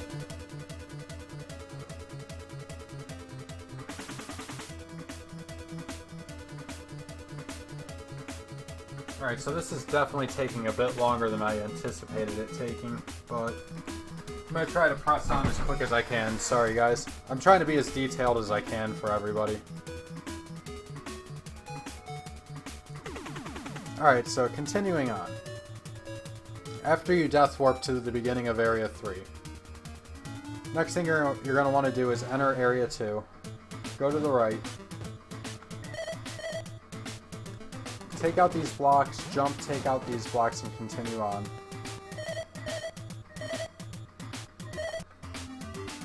Alright, you're going to want to jump onto this platform, face left, and jump up. Fire out 2 quick shots to take out the blocks, shoot up at that guy, and then fire to the right again. Like this. If you do it quick enough, you'll take out both enemies and the blocks. I'm not doing this quick enough, though. Like that. That saves some lag. This next room.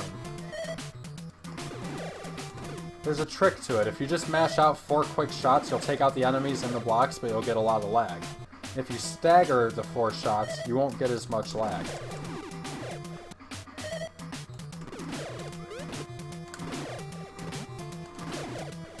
These guys, I kind of just jump and shoot on the way down as I see them come onto the screen.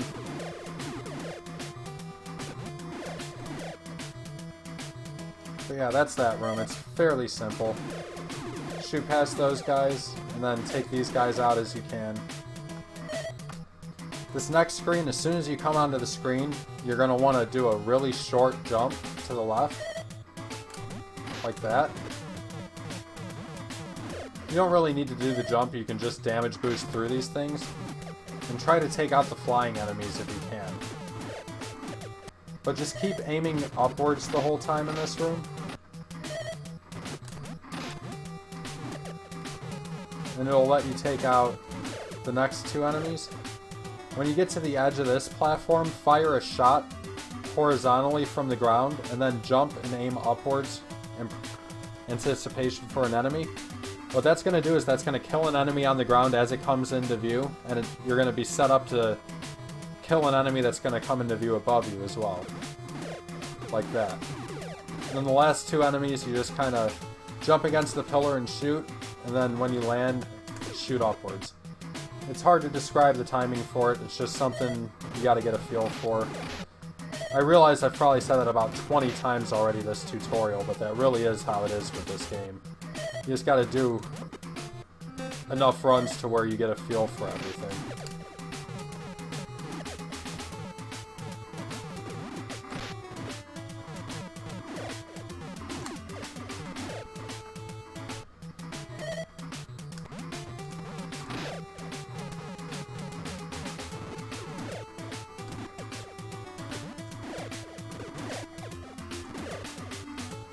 And yeah, that's that room. Now this room is a pain. As you come into the room, you want to jump and try to kill this flying enemy if you can. He can be going any direction in this box, so if he's flying upwards, you might have to jump and do some of that stuff to take him out. But make sure you take out that flyer. It reduces so much lag. After you take out the flyer, jump and shoot both of the mines. Jump and try to like do a corner jump around there.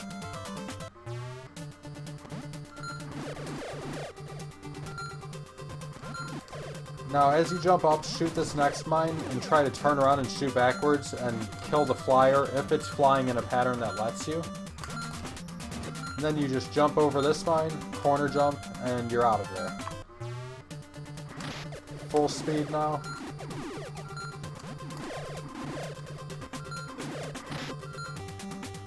And that's how the climb is done optimally.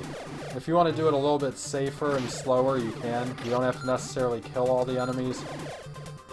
But that's the quickest way to do it. I mean, I've also seen people go like this. I'm bad at this strat.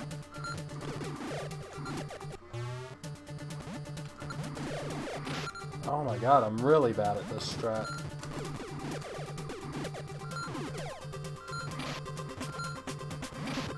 But yeah, they pretty much just corner jump all up the whole way. I'm not a fan of doing that. I prefer just going this way through the room.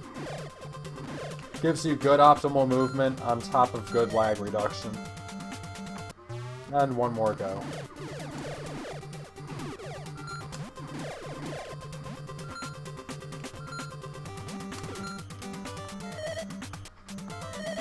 This next room's pretty simple. There's going to be a flyer here, kill it. Jump up and get ready to jump back around. Aim upwards just in case the flyer here spawns in a way like it did there where it's coming right at you. So you can take it out on the way up.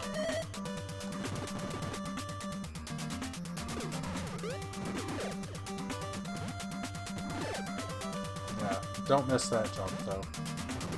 Shoot this enemy on the way up. Make sure you shoot that enemy, otherwise it will probably troll you, but just keep making your way up through to the top here. Alright, when I get here, I go to the edge of the platform, I jump aiming vertically, fire a shot to take out one of the guys, and then land, like that, and then make my way up to the door. One more time at full speed.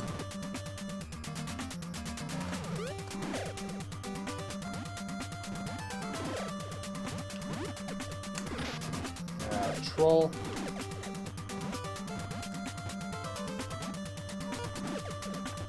Yeah, that's pretty much how that room goes. You just take out whatever enemies you can and try to make your way through.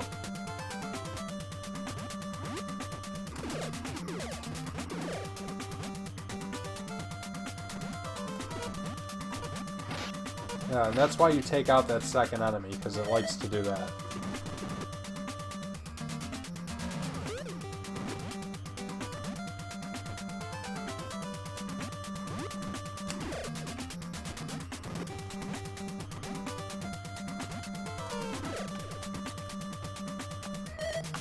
Alright, now for the hover farm. The first thing you're going to want to do is roll into the room, jump at the turret, mash it down, and try to grab a hover drop from it. Like that. Now after you land, if you killed the turret and you got the drop, you can just kind of roll off the edge and do that and kill yourself. Let's say you don't mash enough to actually get the turret down, then you're going to have to jump up and then suicide from up here, which is slightly slower but still works. Either way, you want to kill the turret and then kill yourself. The reason you're doing that is you need to take a death warp in a little bit anyways. That helps burn a life and it gives you another chance at a hover from the turret.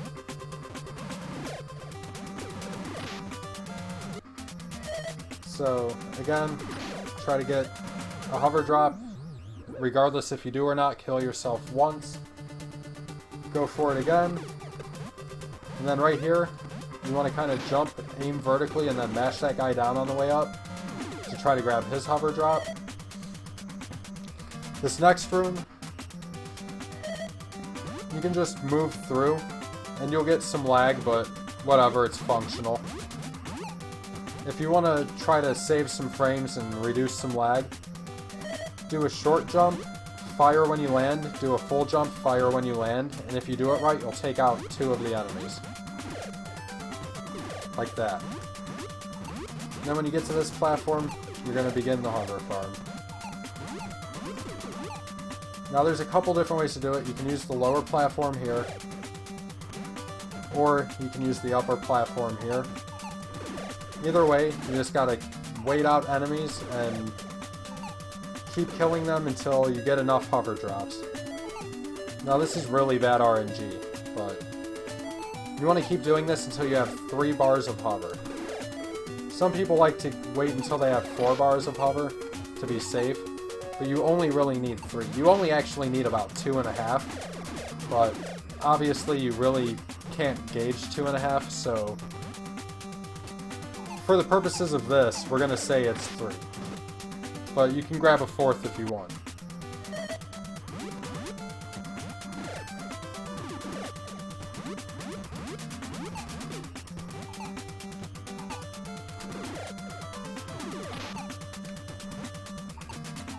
Alright, so after you get your hover drops,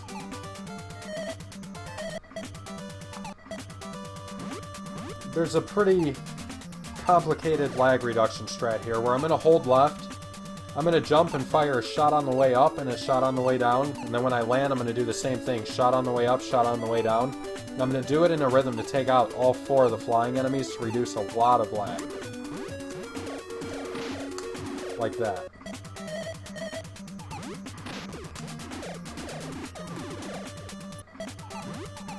If you don't do this, you will get a ton of lag.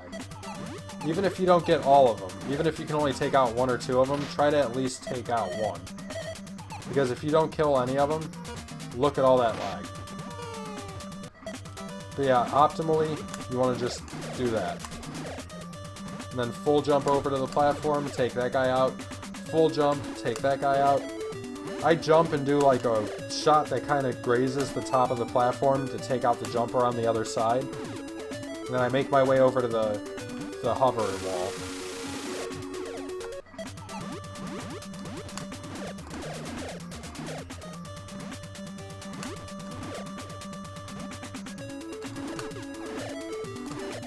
Yeah, when you get over to this wall,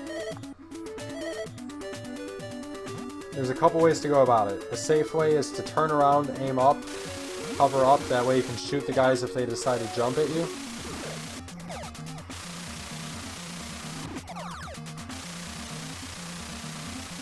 Another way is, I don't really do this strat so I might fail it, go far to the left, which, wait, how does that work?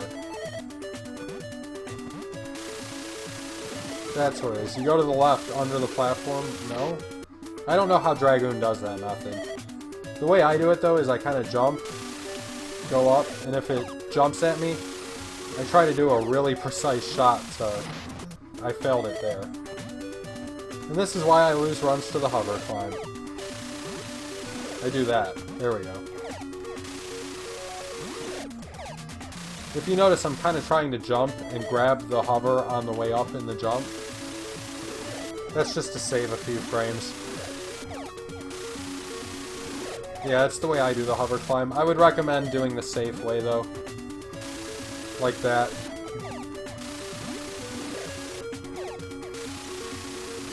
Definitely go with the safe way. And as far as the optimal way to hover, you just want to do a full jump, release jump at the peak of your jump, and then immediately hit it again. Like that.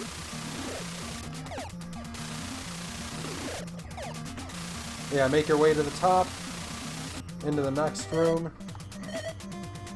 This room, you just kind of fall through and try to take out as many enemies as you can. Like that. That was the optimal way to do it. You don't have to kill all the enemies though, you can kind of just maneuver through. You're just going to lose a few frames in lag.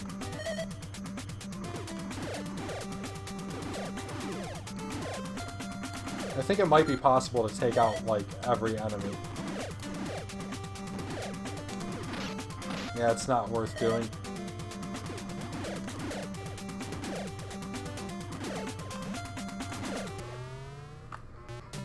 But yeah, for Area 4,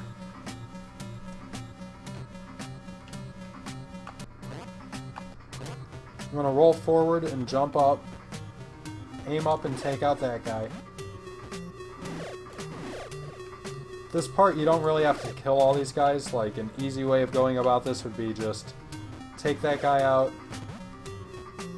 jump here, and just keep moving. The optimal way to do it, though, is to shoot up at this guy, and then do a weird D-pad wiggle thing there. I'm pretty much jumping, shooting right, and then tapping left, and then shooting, and then tapping right again. It's really hard to describe. But yeah, regardless of how you get through this room, just make it through this room. This next room, you can either just hold right the whole way. You will get a lot of lag doing that, but it'll get you through the room.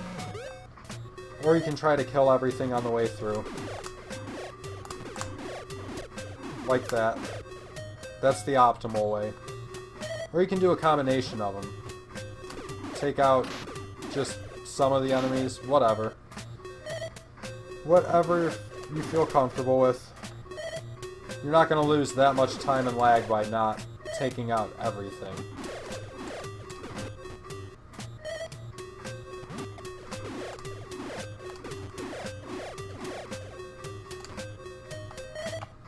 Alright, so this next room is where we do the first major skip of the run.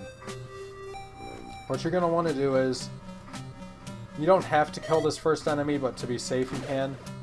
You get out of the tank, you're going to want to walk towards the door and turn around on the same frame that you enter the door. It doesn't have to be the same frame, but you have to be facing away from the door with forward move. You have to have left momentum still while your guy's facing right when you hit the door transition. If you do that right, you'll enter the door the wrong way and screen wrap around. Like that. After you do that, you just hold right. Right now, the game's internal positioning is shifted one tile to the left. So, this wall that it looks like I'm standing in is actually one tile to the left internally. To fix that, I can either pause and unpause, or I can hit down in front of the door or re-enter the tank. So because it's shifted, when I hit down to enter this door, it's not going to actually enter the door, it's going to reset the position, then I can enter the door. Because of how it's skewed, I can't just stand here to enter the door. I have to be like over here. So I hit down in front of the door, it resets my positioning internally, then I tap right and enter the door. One more time real quick. That's the quick way of doing it, by the way. As soon as you enter the room, you hit select and just do the glitch instantly. That's risky, because if the enemy decides to drop down, he's going to hit you if you fail it. So yeah, again, you can play it safe and just take out the enemy and then do the door glitch. Which is literally just, again, hold left at the door and hold right at a certain point. That's all it is.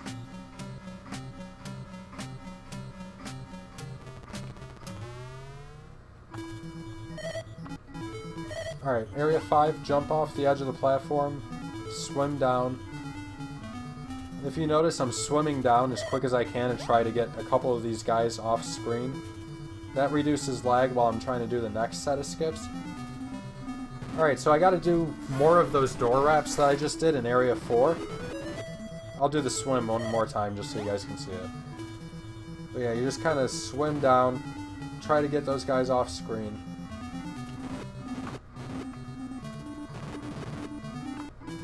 Alright, so I gotta do that door wrap again 3 more times. Underwater, though, it's a little bit easier. I don't have to be as precise with it. Instead of having to walk at the door and then hit left to turn around, I can swim in front of the door, because while you're swimming, you can hold right towards the door and not enter it. And then I drop towards the ground and hold left right before I hit the ground, and it's free. So I do that 2 more times. And every time I do this, it's offsetting my position by another tile. After I do that 3 times, I can swim over here and just swim right into this little corner here. Because while it looks like I'm inside here, internally, according to the game, I'm right here.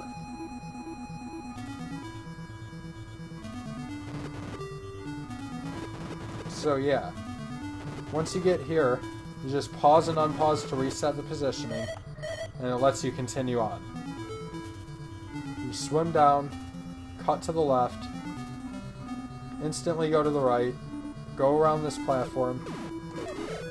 These guys, you just kind of gotta accept the fact that they're gonna shoot you sometimes. There's nothing you can do about it. They take 3 hits to kill. You can only have 2 shots on screen at once, so you just gotta kind of hit them twice and then hit them a 3rd time. If you get knocked onto the ground where you're walking, just hit up and you'll start swimming again. Try to spend as little time on the ground walking as you can. Oh, it's gonna make me do this again? Okay. I need to push my save state up.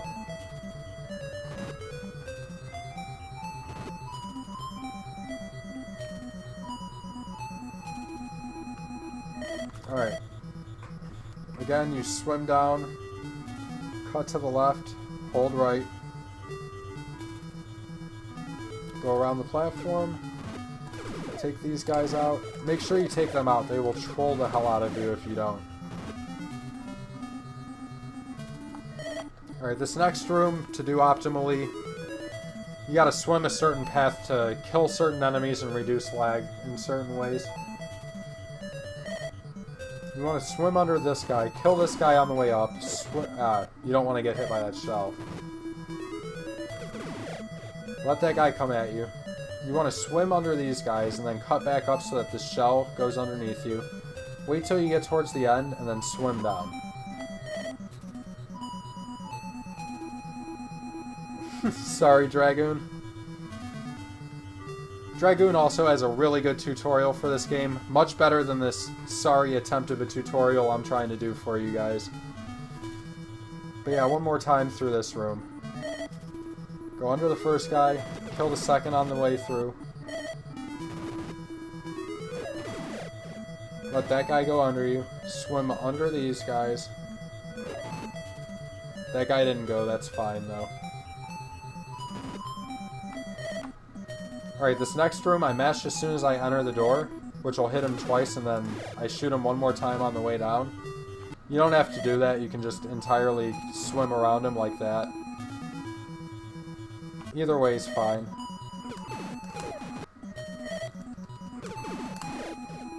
Either way is totally acceptable.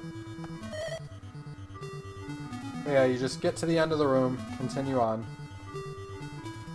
Alright, this next room, you want to kill the first guy, kill this guy, swim down, kill this guy, and then you kind of want to swim down after that, but you want to swim forward a little bit too. I can't really describe how I do it. I kind of do like...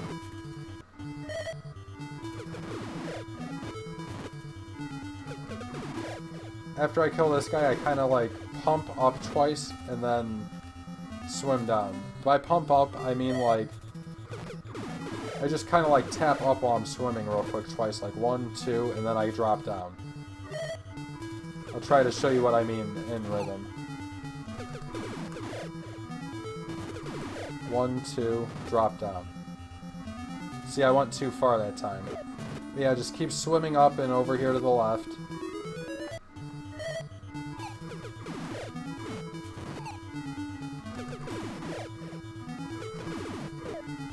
Ah, that was a fail.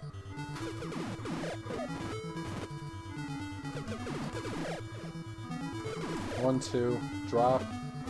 See, that was too soon. I'm messing it up because I'm trying to describe it as I'm doing it.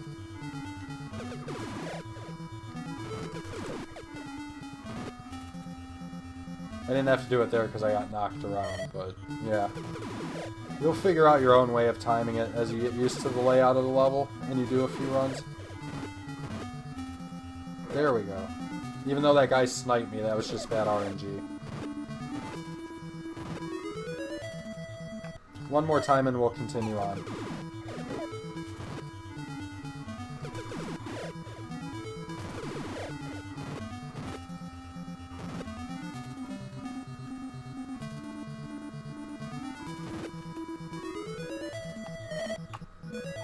This next room, mash this guy down.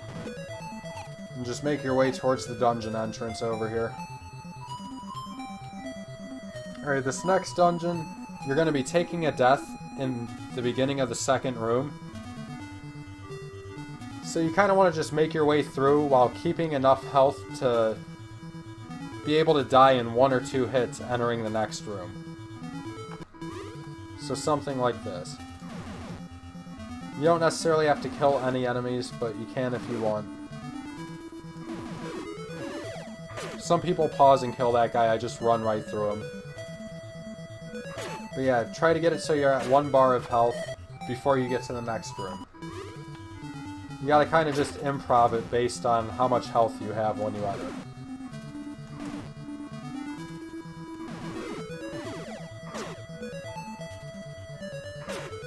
I only have 1 bar now, so I'm gonna sidestep this guy and then take that guy out. Go in the next room. But yeah, that's really all it is. You just want to make sure you have 1 bar of health entering the next room. Preferably 0 bars of health, but that can be risky, especially if you're on a really good pace.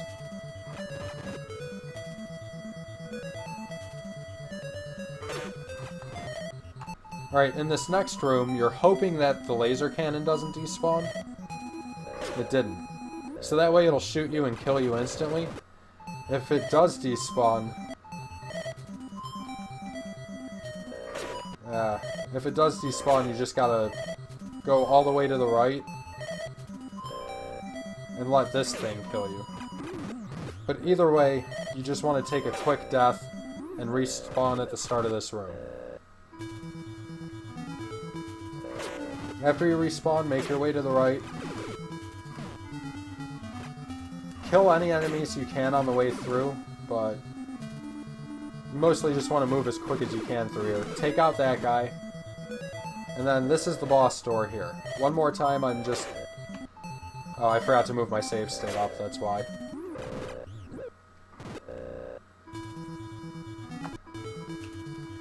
But yeah, just make your way to the right. Grenading or mashing down any enemies you can.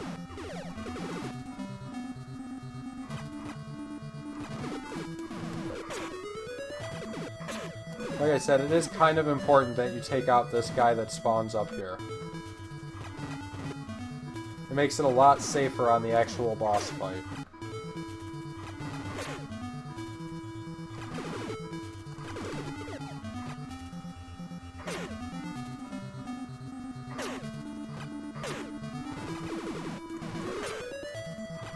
Alright, on to the boss. So there's 2 different ways to go about glitching out this boss. The first way, and this only works... Or actually, no, I'll just show you... Do I want to show you the easy one first? Okay. The easy way of glitching out this boss only works in the Japanese version, which is another reason why the Japanese version is strongly recommended for the tournament, and for runs in general. But you need to pause on one of the first 8 frames when the screen goes dim. You can use an audio cue to set that up, or you can use a visual cue. I like to walk down to almost the bottom of the screen, turn around, and then pause when I'm back at the door. You see how when I paused and unpaused, how the background went crazy and was orange? That means I got the glitch. But the point I try to walk to is about here. This is where I turn around. I'll try to get there quicker this time. Right about here is where I turn around. And then I pause. I let go of the D-pad right when I get to the door and pause. And then after I see I got the glitch, I walk out of the room. Walk up and to the left. This is really important. You have to walk up and to the left right away when you leave the room.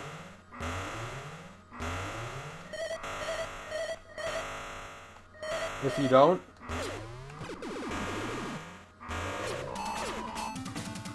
you get stuck with the boss being able to move around on you, and that's not good.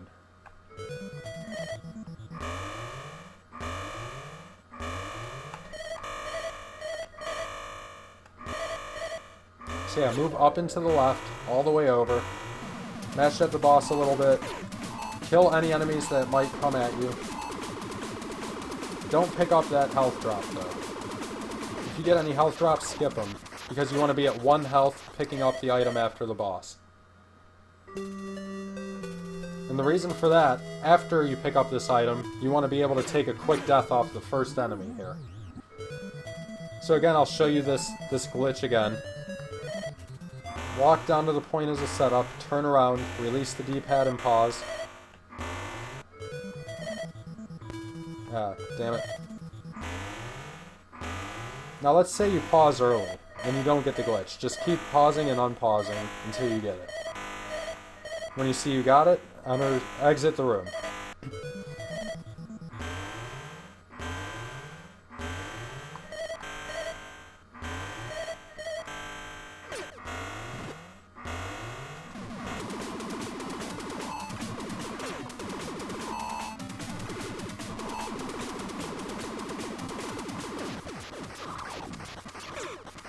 You can take damage off that guy on the way to make sure you're at 1 health. But yeah, the other way of doing the crab glitch, and this works in the US and Japanese versions, This first way that I showed you only works in the Japanese version, and it's the easiest way of doing it. The second way works in both versions, but it's frame perfect, it's really hard. You have to leave the room on the exact same frame that the screen goes dim, and that wasn't it. That was it. I don't recommend doing it this way because it's frame perfect. It also leads to a different visual glitch. But the same deal, you want to make sure you're at 0 health. And if you do it this way, you can't leave the room until the screen goes back to normal. But yeah, there's a couple different setups for that version.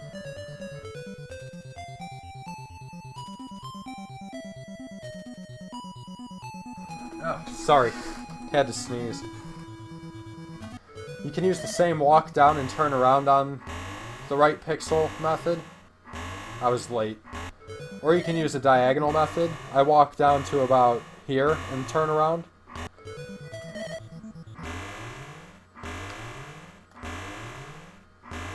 Yeah, that was late.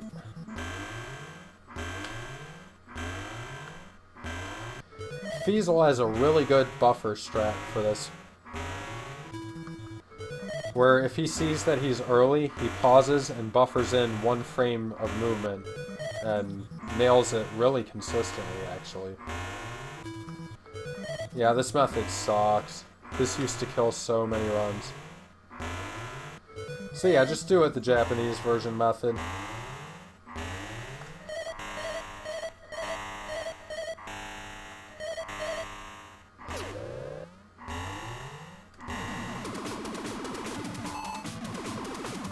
Now let's say you fail the glitch and you have to fight the crab normally. If you're using the Japanese version, that should never happen, but if it does, set yourself up so your grenades are hitting here. You want to mash pause and grenade at the same time. And just try to follow the boss around, grenading him as much as you can. Once you get down to like 1 or 2 bars of health, stop grenading him and step back. You want to hold down the A button so that you're strafing, and mash B, and try to stay in front of the boss at all times while mashing B. Now if you see you're getting yourself into a bad position, feel free to step back and get yourself readjusted.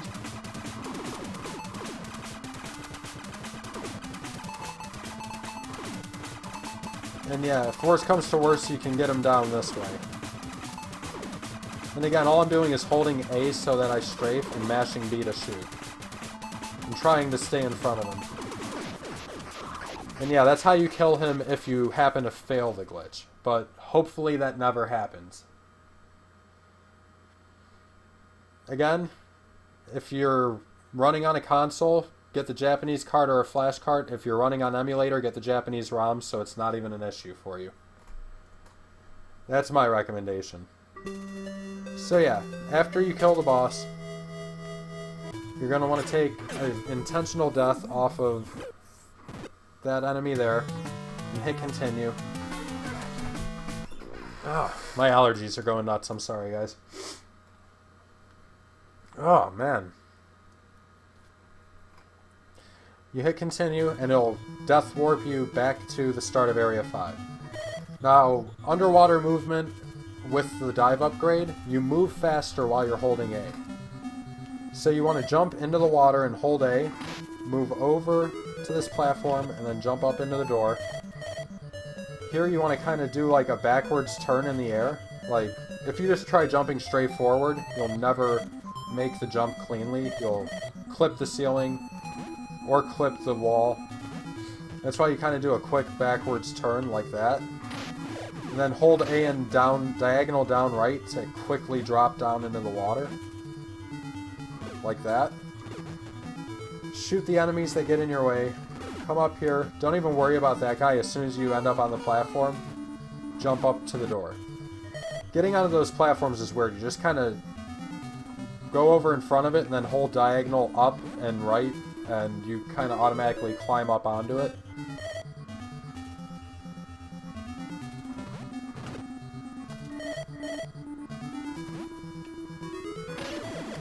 But yeah, make your way to the Area 6 door. Alright. First room of Area 6. You want to jump, and on the way down, fire a shot so that it's brushing the top of this platform here. It'll kill that enemy as it comes into view. Like that. Jump over the second enemy, and then, yeah, make your way to the door. An alternative way to do that is to jump, and then on the way up, do the shot. It's personal preference there. You can combine the two if you want to be super safe, like that. But regardless of how you go about it, you want to make sure you get that first enemy.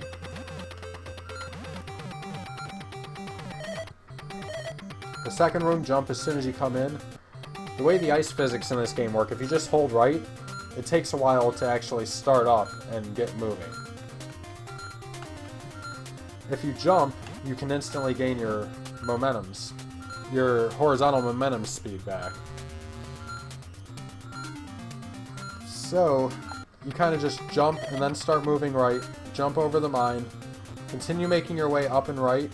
I like to shoot this mine here in hopes that it shoots out its projectiles at me, because if it does, I can kind of use that to kill my momentum and jump up to this platform easily, because that jump is really hard to make. You can also just drive straight into the mine and then jump up. Or you can just try to make the jump without any kind of assistance. Just... oh, now it throws the shit at me. Okay. Let's just kill it here. You can try to make the jump without any assistance, which is really hard to do. So yeah, I would recommend either shooting it and hoping for one of the projectiles to come out and hit you, or just driving straight into it and then jumping up. Now, anywhere through Area 6, you need to switch to your homing missiles all the way on the left. So just hold left on a couple of the screen transitions, and you'll end up with your homing missiles selected when you need them. The next room, same thing, jump right away, go to the right, shoot this guy on the way up, do a back turn, shoot that guy on the way up, shoot that guy on the way across. Now that guy, you want to make sure you shoot before he comes onto screen, otherwise he'll shoot his bombs at you, which will cause some lag. So yeah, again,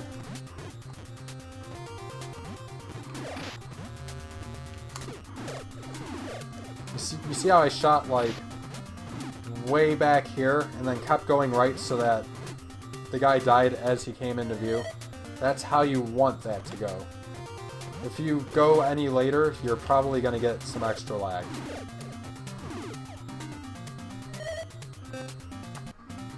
Alright, next screen.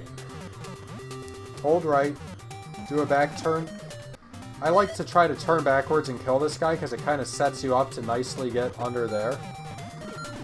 This game likes to, if you rub up, like, let's just say you go full speed off, you end up rubbing against that wall, and then you end up slowing down when you hit the ice. So I kind of like turning around and shooting that guy to set up my positioning right to where I don't clip that wall. But then you kind of hold back to stop all forward momentum until you hit the ground, and then jump up. As you jump up to this next platform, you shoot on the way up to kill an enemy. As you're rolling off this platform, you shoot again to take out that guy. Again, this stuff's really hard to do out of rhythm. And then you just do a full jump across to the door. One more time.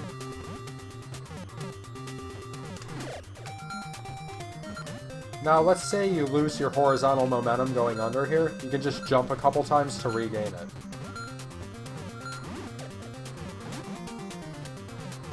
Alright, on to the next room. You want to jump, aim up, and kill that guy. You don't really need to kill any of these enemies except the first one. You don't even need to kill the first one. You can just jump through the room, but if you want to be fast and optimal about it, you need to reduce some lag, and you do that by killing these guys on the way up. Again, you don't have to kill all of them. Kill as many as you feel comfortable with. The idea is you don't want to mess up your movement by killing enemies.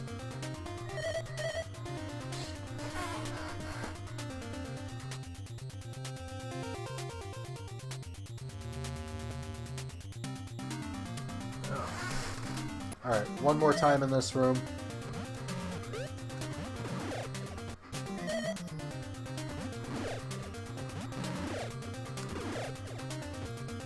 Alright, this next room is kind of difficult, actually.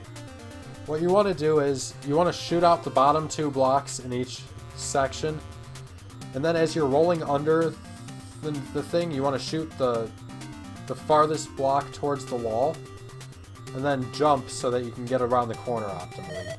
Kind of like this. Shoot 2 blocks, shoot the last one. Shoot 2 blocks, shoot the last one. And you just kind of want to get the rhythm down for keeping that going. Now doing that without hitting any of these ceilings and ending up messing up your movement is really rough though. Because if you go too far, you end up hitting that ceiling and throwing everything off. And you can do this without firing up and shooting a block, but it makes some of the spots harder to make, I think. That's why I like to shoot that extra block, just to be safe about it, I guess. It makes the movement a little bit easier. But yeah, like I said, it's just a rhythm thing. You just gotta get the rhythm for it.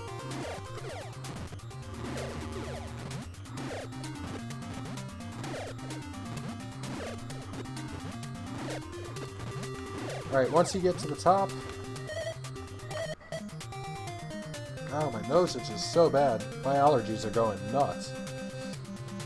Alright, shoot out the bottom 2 blocks, roll under them, jump over here. I like to jump down and turn right, fire at these 2 blocks, roll under the platform and jump so I get my speed back, and then jump and shoot at the same time so that I end up on top of this. Because from the top of this you can just hold right and end up at the platform below. So yeah, quicker, that would be like that. Now that is risky because if you mess up that jump and you fall below, your run's dead. So a safer way to do it is to just do that, and then do that.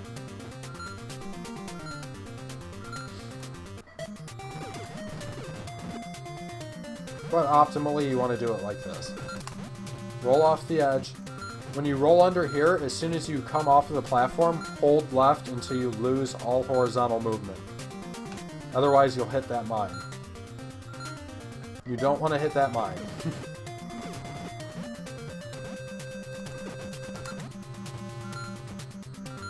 Jump over the mine onto the platform, jump up, take out the 2 blocks. Now for this mine, you want to roll forward into it, let it hit you, and then jump down here. You can fall and kill your run doing that, so some people will take it a little bit slower and safer there.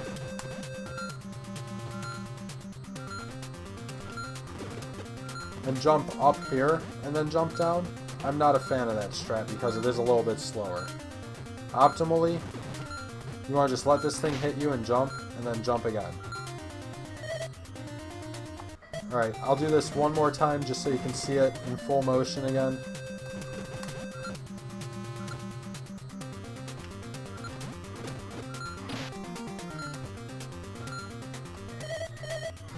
Yeah, I know, Kazakhs. I still like jumping instead.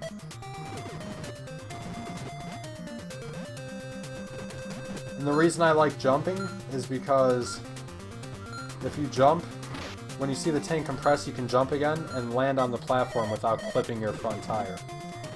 It kind of sets up your jump timing a little bit, I think.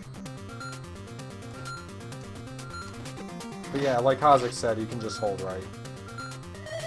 Alright, next room. Jump, fire 2 shots at the peak, jump again. You want to roll off of that platform. It's very important that you roll off of this platform.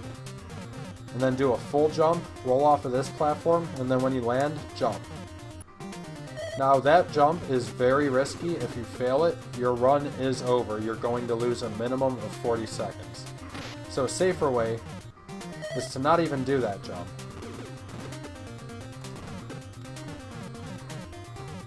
Stop, kill these guys, and try to get up here and continue on. That's the safe way of going about it.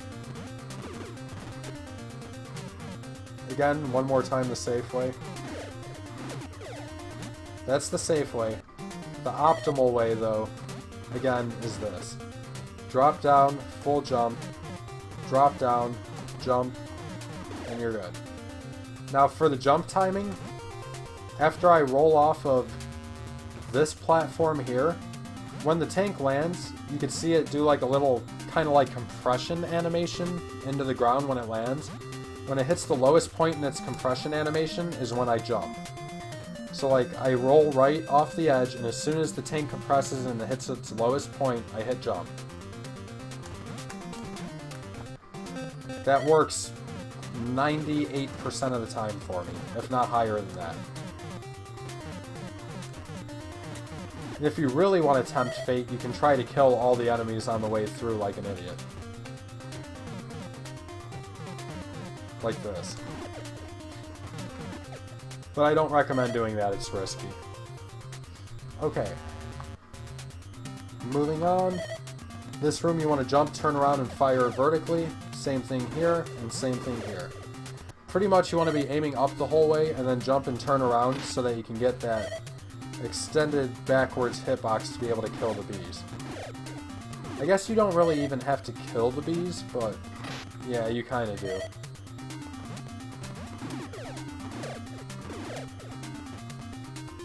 Yeah, that room is really quick, really simple. And yeah, what UA just said is also true.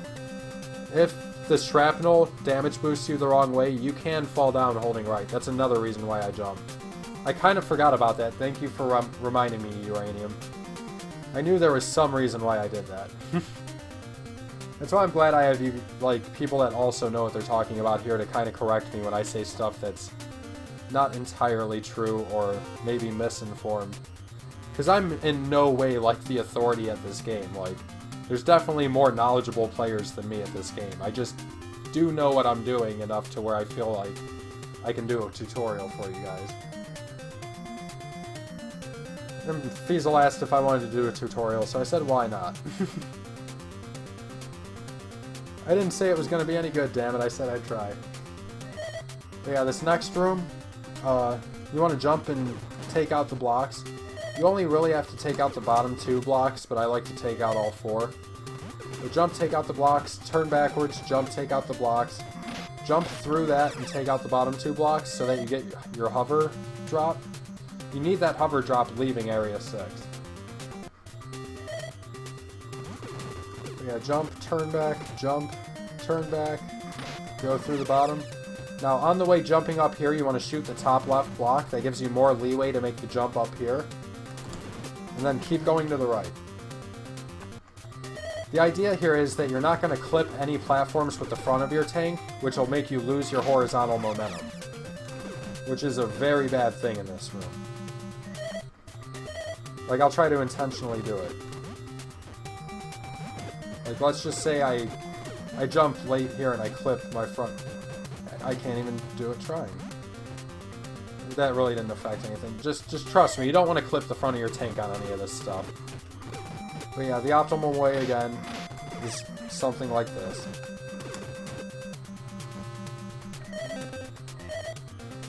I forgot to push my save state forward. Whoops.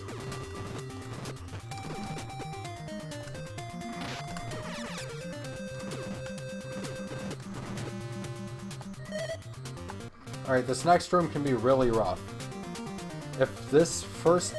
You'll see these 2 enemies flying. The one on the right, top right, sometimes it'll be pinballing just horizontally left and right, back and forth. If you see that happening, use your homing missiles. Don't even waste time trying to deal with it. Just use your homing missiles. However, if it's giving you any other pattern, you should be fine to just try this.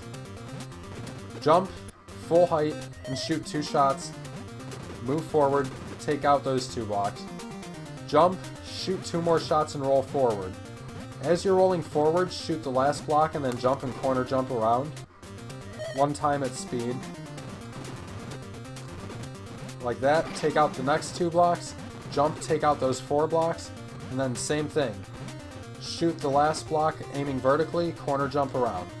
The reason you're shooting that block here is it gives you more leeway to make the corner jump.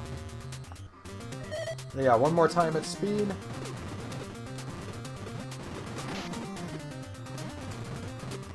Now right here, you can just roll forward and then jump up. Or optimally, as you're rolling forward, you can shoot the last block and then jump. Like that. And yeah, I'll do the room one more time for you guys.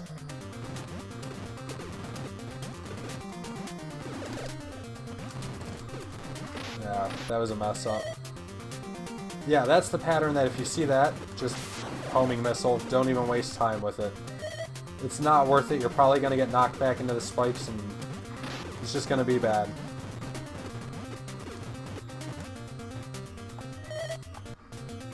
Alright, make sure you have homing missiles equipped coming into this next room. That's why I said earlier in Area 6, any 2 screen transitions in Area 6, just hold left while you pause and unpause. But for the next room, you kind of want to just move through, killing enemies as you can, like so. Kill some enemies on the way down. This next enemy that drops down as I'm going to the right. Oh my god, I'm sorry I keep scratching my nose. My allergies are going ballistic, guys. As you're going to the right, an enemy's going to drop down. You don't want to fire your homing missiles as soon as it drops. You want to kind of hesitate maybe 3/4 of a second or so.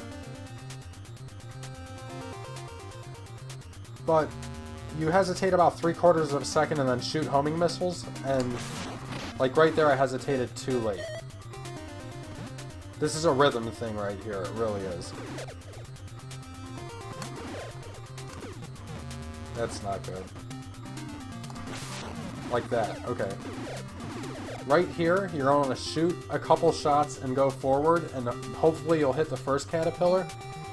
Regardless if you hit the first one or miss, you then mash out shots like a maniac to get the last one.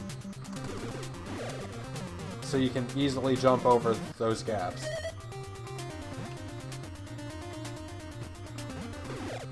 But yeah, this is a room that you just gotta do some practicing to get a feel for. It really is. This is a kind of nasty room.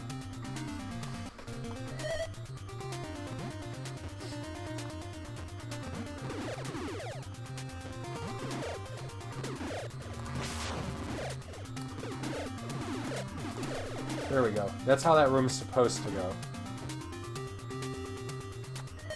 This next room is also another really tricky one. As soon as you come into the room, you're going to want to face upwards and fire 2 shots, jump and face left and fire 2 more shots, like this. The reason you don't just face left on the ground is because when you roll into the room, if you try facing left, you're going to leave the room and waste time. So face up 2 shots, jump, turn left, 2 shots. If you do that quick enough, you'll then be able to do a full jump, hit fire, and then tap right and hit fire again, and take out the first 2 enemies really quick. Like that. Of course, you want to make it onto the platform, too. Ah, damn it. Why can't I do this? There we go. And then take out the 3rd guy, turn left. After you kill those guys, you kind of want to turn left and take out some blocks, jump up, shoot some more, do the same thing here, jump 2 shots. This is hard to explain because it's so quick, but you want to jump, fire 2 shots, aim up, fire a shot, turn around, and then shoot upwards at this guy and make it towards the door. It's going to be easier to just do in full speed to show you guys, but yeah. Now that you have an idea of what I'm doing by me describing it there, I can kind of show it a little. You'll kind of have a better understanding of when I actually pull it off right.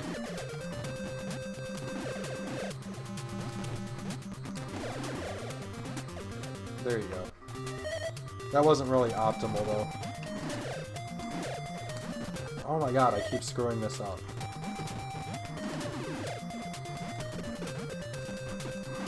All that lag.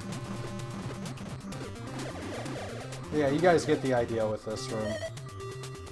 It's a really hard room to pull off perfectly. Really hard room to pull off perfectly.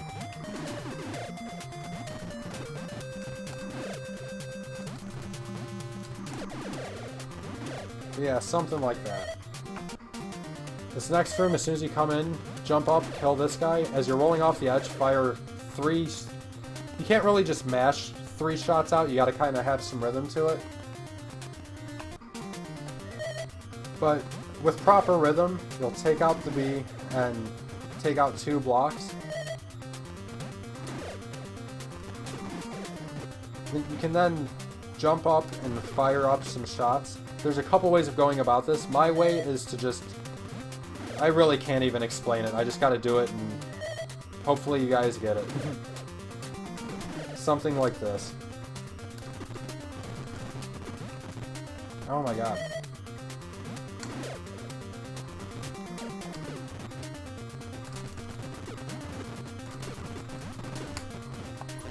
That's the way I do that. An alternative way is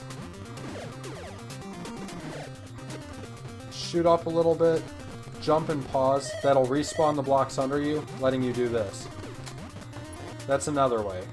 But either way is fine. I'm not sure if any way is quicker than the other way. I just like the way I do it.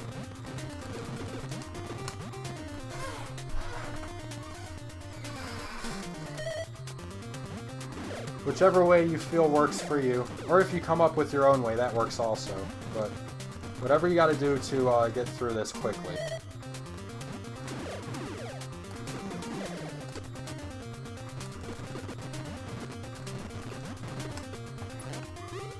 Alright, so the first part of the dungeon here. You're gonna want to hold down right and then hold down. Hopefully that guy doesn't hit you. Keep going down until you get to this door. Be careful on the ice because you will slide into the spikes and take extra damage. The next room, you have 2 options. There's either the safe strat or the fast strat. The safe strat is to hold diagonal down left, get the health drop, and then diagonal down right until you get out of the room. The fast strat is just hold diagonal down right until you're out of the room. It's obviously riskier because of the health, but because of a death abuse later, it can be faster.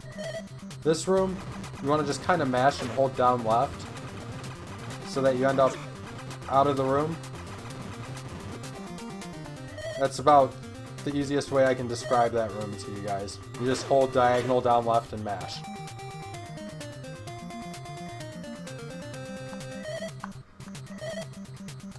Make sure you're facing left, and yeah, just hold diagonal down left and mash. Now this next room, when you come into it, hold diagonal down left and take an intentional death.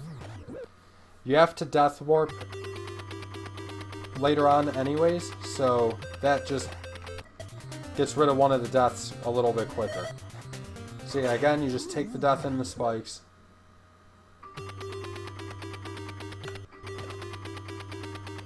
Alright, after you take the death, walk down in front of this ice, hold left, take the hit over the spikes, and then after you get past the spikes, not tap right, but hold right until you're centered over this, and then hold down.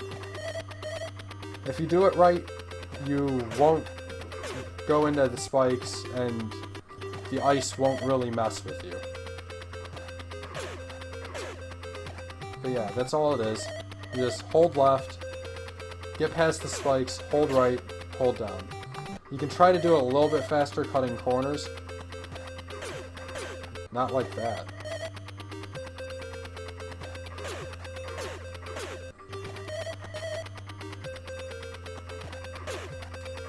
Something like that. You can even do something like this as well. No, that's not it. How does this strat? I'm not entirely sure how this strat works, I'm sorry. Yeah, I would recommend just doing this strat. Hold left, get past the spikes, hold right, hold down. Anyways, next room. You just hold diagonal down right, down left, down right, down left, down right, right, down right. That's all it is. Just try to hug the walls as best you can. If an enemy is in your path to where you can kill it, it's probably a good idea to do so. Make your way to the next room, which is going to be the boss room.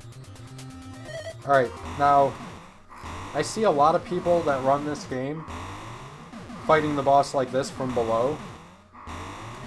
Bad idea, because you see that shot to the right there?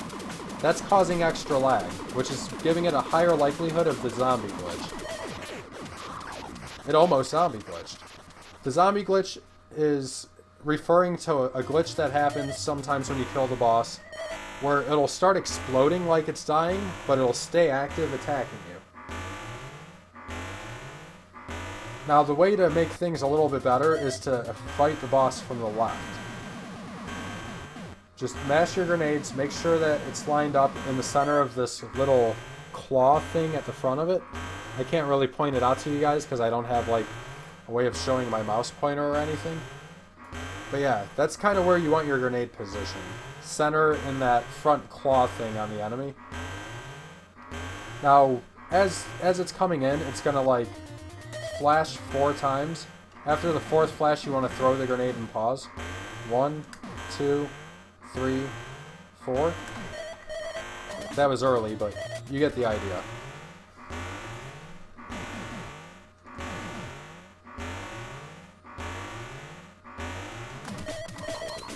Pause while the boss is taking damage. You can either listen for the slight audio shift, or you can do what Uranium Anchor was saying earlier and learn the musical cue for when to unpause. Either way, keep the game paused until the boss is dead, and then unpause.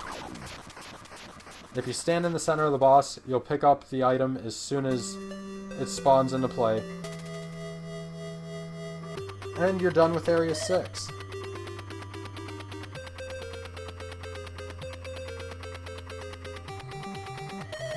Alright, after you're done there, get back in the tank, take out these blocks so you can continue on, move on to the next room. Now in this next room, as soon as you spawn, you're going to want to jump and fire your homing missiles at the same time. It looks like it's causing lag, but it's a lot less lag than trying to do it without the homing missiles. So yeah, just jump, instantly fire homings, and then here you want to jump and turn around so that you don't go under the spikes, take out all the blocks, and then continue on. One more time. See, I went too far forward there, so I ended up under the spikes. This next room, you want to jump, fire homings, jump, fire homings. That'll get rid of any lag in this room. If I go through this room without doing that,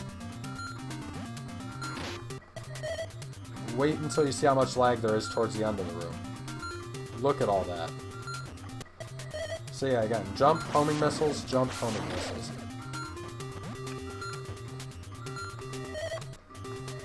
The next room, jump over the caterpillar, fire homing missiles. You can fire 2 more there if you want, but it's not necessary. Make your way back to Area 5. When you get to Area 5, hold left, jump, fire homing missiles. I fired my homing missiles late there, I'm sorry. Because I'm trying to explain everything.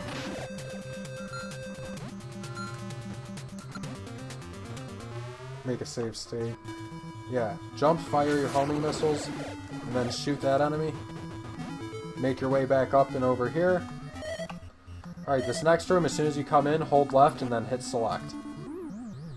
You have to take a death warp coming up soon anyways, so that's a really quick way of accomplishing one more of the deaths. So yeah, again, you just roll left, hit select, and rip Jason. Alright, so the next room. You guys might remember that we did a glitch to skip the key door to get to Area 5. Because of that, we can't get back through to the other side. The only way to get through to the other side is to death warp. The US version would have a platform up here. You can just jump on top of the platform, eject out of the tank and land, and you're dead. However, Japanese version is a little different, so you don't really... I guess you can eject your seat too. You can exit the tank and jump on the same frame, and that'll eject you high enough to do damage to yourself. I can't get it now.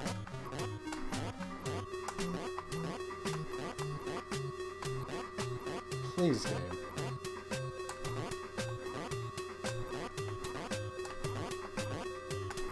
There it is. You can do that to take damage, I guess. But really, the only way to take damage in the Japanese version is to jump, grab the ladder, and then drop off of it 4 times.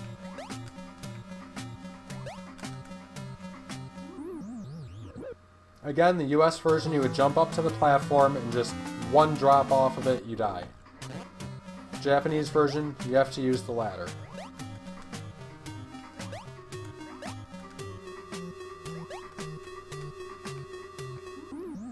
But anyways, you take the game over, you hit continue, and it warps you back to the start of Area 4 on the other side of the locked gate that we skipped. Now, I've been going for another hour and 15 minutes already, oh my god.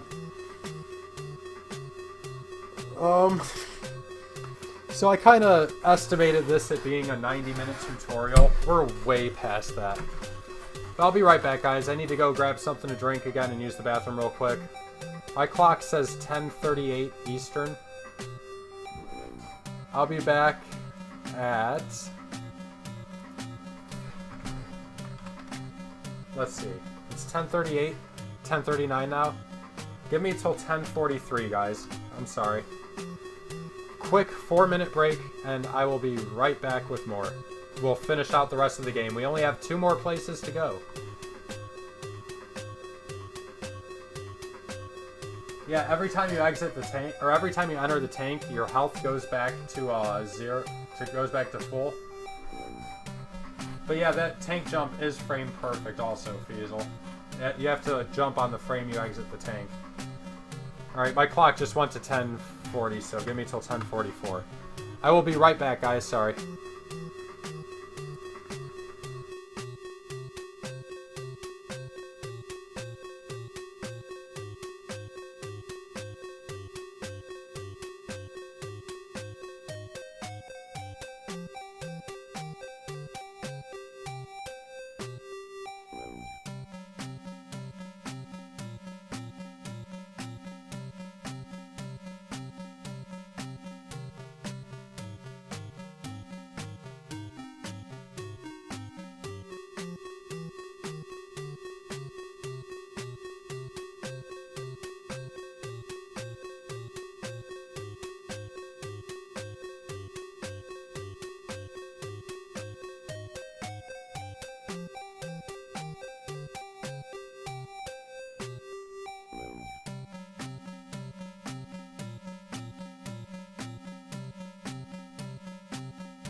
Alright guys, I'm back. Sorry about that. Alright, so continuing on with this tutorial.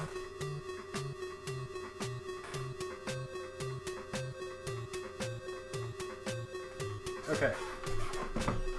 So now that you're back on the other side of the door in Area 4, you can continue on back to Area 1. So, once you do that, you're going to want to jump and tap... damn it. Hold on, I gotta do the death abuse again because I forgot to move my save state up.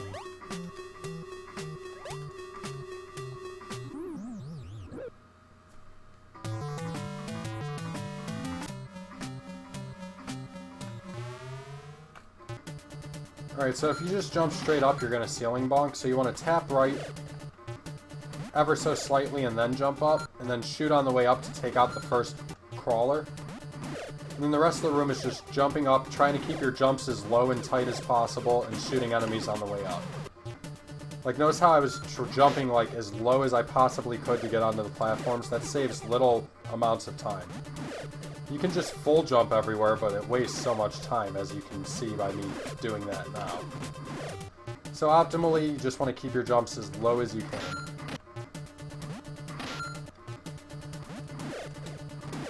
Wow, this is really hard to do from a save state.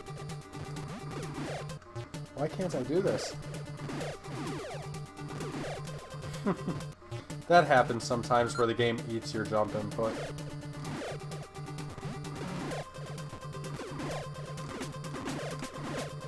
But yeah, that's pretty much all that room is. You just try to kill as much stuff on the way up as you can and keep your movement as tight as you can.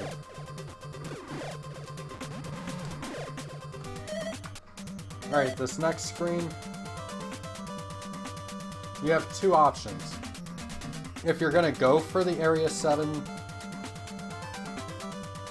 Actually, no.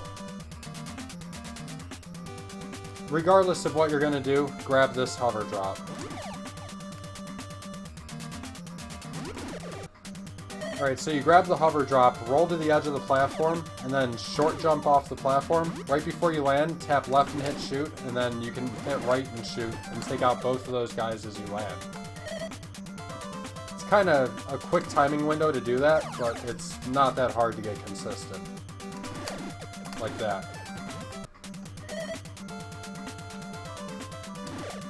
And then getting back through this room is literally the same as at the start of the game.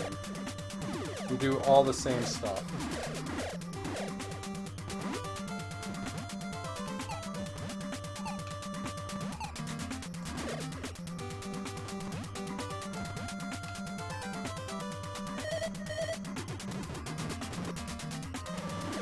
All the way through here, you just do the same thing you did the first time through, until you get to here.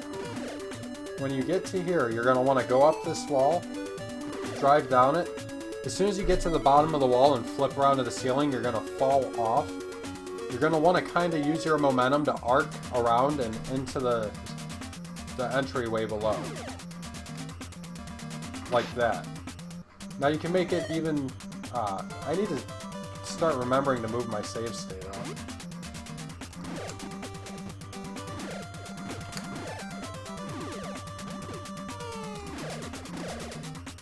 Whatever.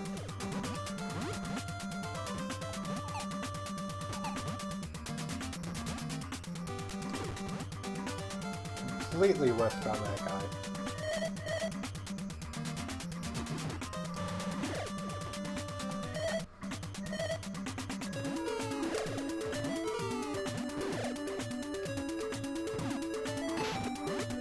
You suck, game. Alright, so again, you just want to kind of use the natural arc of it to kind of do that. Now, you can make it safer by using hover and doing this. I didn't mean to clip that platform. But yeah, you can use hover to make it a lot safer. Because sometimes that flying enemy will troll you and hit you out of the air and knock you into the water below. Which is a pretty significant time loss, actually. This part you do exactly the same. This part is exactly the same, except these bullet-looking enemies only take one hit now.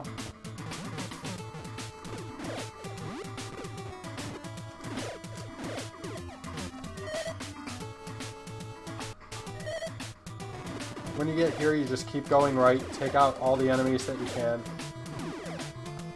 Swim of shame indeed. Jump down, shoot as much of this stuff as you can. One thing I like to do in that room, however, is I like to jump so that I land on the mine. Assuming you have the health for it. Jump, take out that guy, land on the mine, and that gets rid of some more lag in the room. And then yeah, just try to take enemies out as you're on your way down. Make your way down here towards Area 7. Now if you notice, this jump right here, I jumped super late to get over this mine.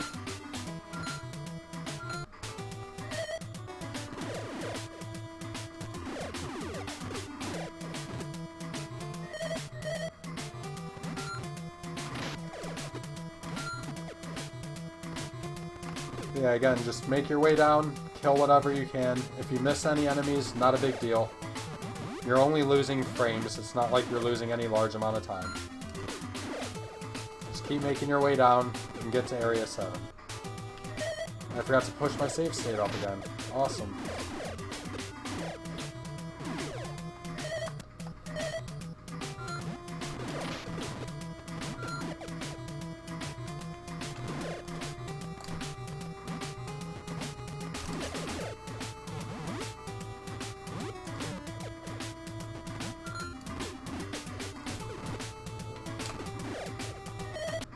Alright, this is the hardest room in the game. You literally just hold left the whole room. It's really difficult, really precise. It's basically a series of about 400 frame perfect inputs all in a row.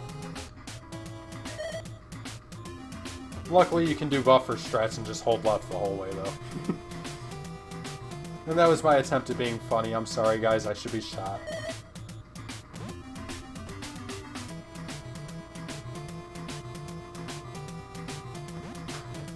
But yeah, at the end of this room, you're going to want to jump down and ride the wall. Hold up so that you're aiming horizontally. In case one of these guys are flying at you at a bad angle, you can shoot them. You hit A to come off of the wall, and then instantly release A, and then press and hold it again to hover over to the platform.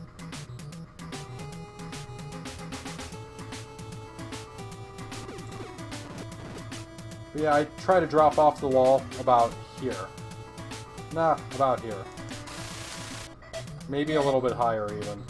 But yeah, you'll find the sweet spot for it. But yeah, you just hit A to fall off of the wall and then press and hold A again to hover. Alright, this room.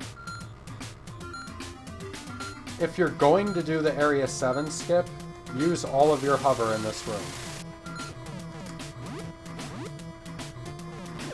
If you're not going to do the Area 7 skip, don't use your hover. Instead, hit forward for a couple of frames, and then hit A, and if you do it right... That was early. If you do it just right, you'll end up on that top platform without landing on the lower one, like that. Jump down here, aim up, and you can kill that guy on the way down. Just try to kill whatever you can on the way down. Don't sacrifice killing those guys for movement. Try to keep your movement crisp, regardless if you kill those guys or not.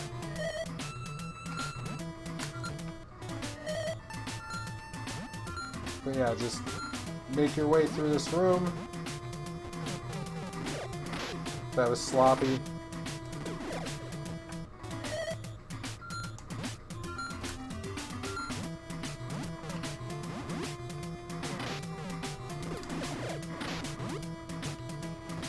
And then you're at the entrance to Area 7.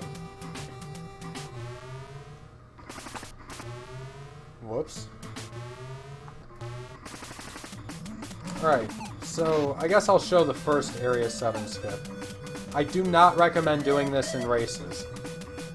However, you do have enough extra lives where you can try it once, and if you fail it, just skip it. If you can try it once and fail it and still be fine.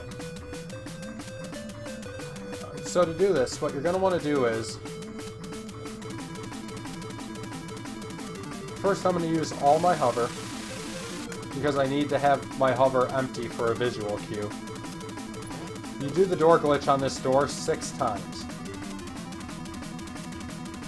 That's just turning around at the same time that I would enter the door. After you do this 6 times, and after the 5th one, you're going to be doing some screen wrapping. Okay, most importantly, if you make it to the 6th screen wrap and you fail it and you end up walking through the door, do not walk back to the left, you will soft lock. Pause and unpause and then restart again. Now when you get to the 6th one, you gotta do it on the other side of the screen. But you just do the door glitch, get to about here, crawl on the ground, and tap forward 1 pixel at a time. If you look at my positioning right now, you'll see there's 1 pixel of black between the front of Jason's hand and the edge of the hover meter. That's the pixel you want to be on. Now you just do a quick tap right and then hold left, and I mean really quick. I'll try to hold my controller close to the mic so you can maybe hear it. But you just tap right and then hold left. Now I'm hoping for this RNG, where both enemies walk down. If they do, I walk to the left, jump, pause and unpause in the air to reset the positioning, otherwise I'll fall through this platform and die. Now I'm going to run off the edge of this platform, jump off the edge, and then hold left. That's going to make me land in those enemies, canceling the fall damage.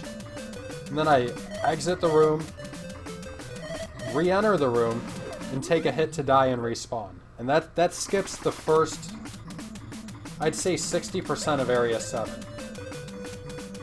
Again, I don't recommend doing that in races. If you do decide you want to go for it in a race, you can try it once, and as long as you don't soft lock it, if you die, you can die without soft locking. The only way it'll soft lock is if you go through the door on the 6th door wrap and you don't pause and unpause.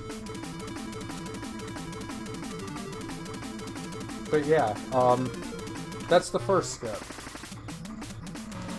Now let's say you're not going to do that skip. You can just ride forward until you get to this gap and then just hold right and drop down. Or you can jump over, you can drop down 2 platforms, do a full jump, do a short jump, and you're there. Either way, it'll get you through to the other side of the room. You can also try killing stuff along the way to reduce lag.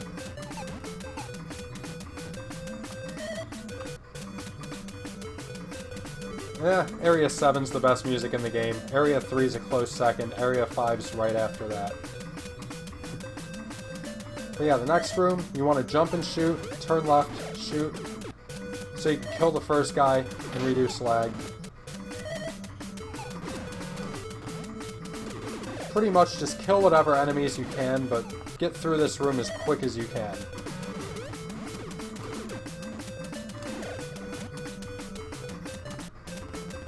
When you get in this room, jump and shoot, hesitate, jump and shoot.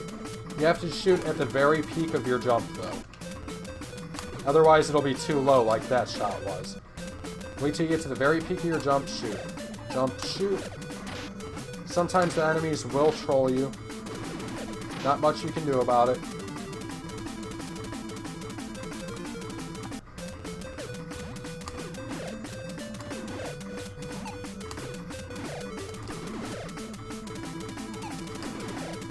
Alright, this room is fun. I'm going to make my save state here.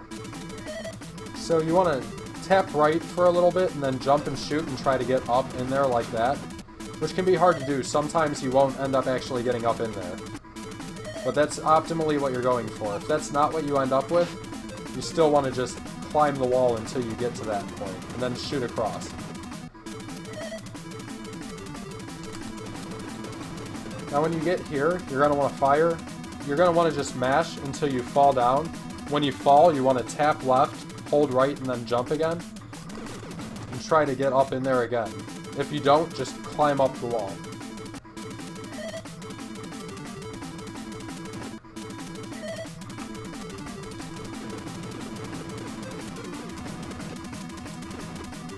Now, if you mashed the whole way over, like if you mashed properly here, you should only have one more shot that you need to shoot to be perfect here, to where you can just turn around, aim up, shoot twice, and then climb up the wall and get out.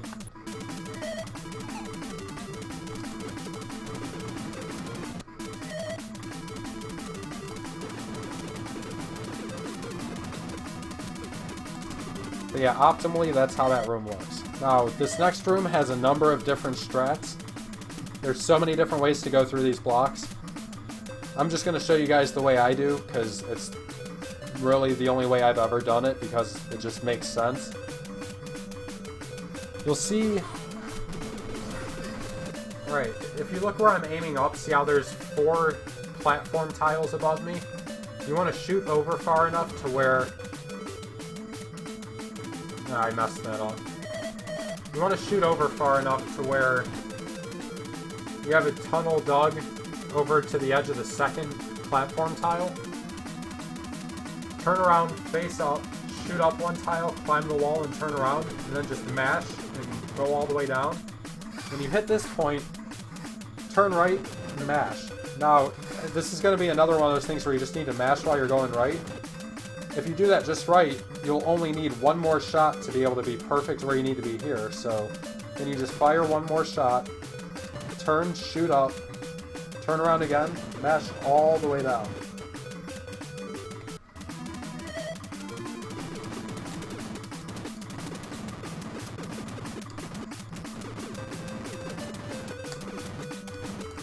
And there you go.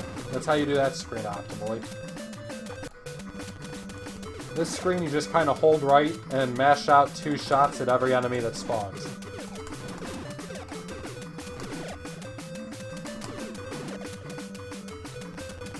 This room's much like the first one that was like this. You want to just hold right and shoot and jump on the right timing so that you end up in there. If not, then you just want to climb the wall into it. At the edge, you want to mash as you're going off the platform, and then jump up in there if you can. If not, wall climb into it. Like that. Optimally, you want to just land up in there when you jump, though. But you have to tap left as you're coming out of here to set it up right. If you just try holding right and jumping, it'll never work. So yeah, you just do a quick turnaround, and then keep... That was too much of a turnaround. You do a quick turnaround, and keep going. Alright, this next room. Dodge all the enemies you can, shoot any enemies you can. This tunnel is complete RNG.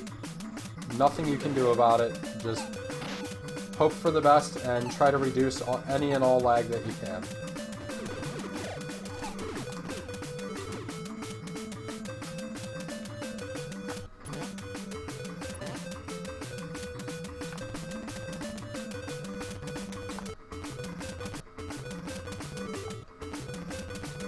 Alright, this room here, you're going to want to drive under the edge of this and hover as you're driving under the edge of it. That's the optimal way, but it's risky because you can mistime your hover and do that. So the safe way is to land early and then jump again, and then try to jump across. So yeah, safe, take the top route, optimal, hover underneath. Now when you get here, you want to jump to this platform, jump and mash out 3 shots to take out the turret. Now the safe strat here, go up top, drop down, go in the door. The optimal strats, much like earlier in the room, you're going to hover underneath. Like so.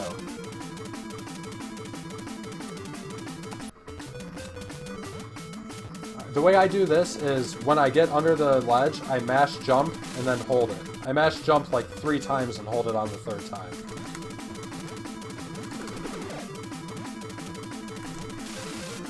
Alright, now on to a very fun room. This is the second Area 7 skip. This is something I am going to recommend everybody in the tournament learn because it is literally free now. If you die during it, you will still soft block though. That is the big risk. Now, the safe and free way to do this is to get out of your tank, do the door wrap 4 times. Now, when you get the door wrap, you're going to want to hold left so that as soon as you land, you can jump, walk a little bit, and then jump again. That's the optimal way. That's not what I wanted to do. It's literally free, Dragoon.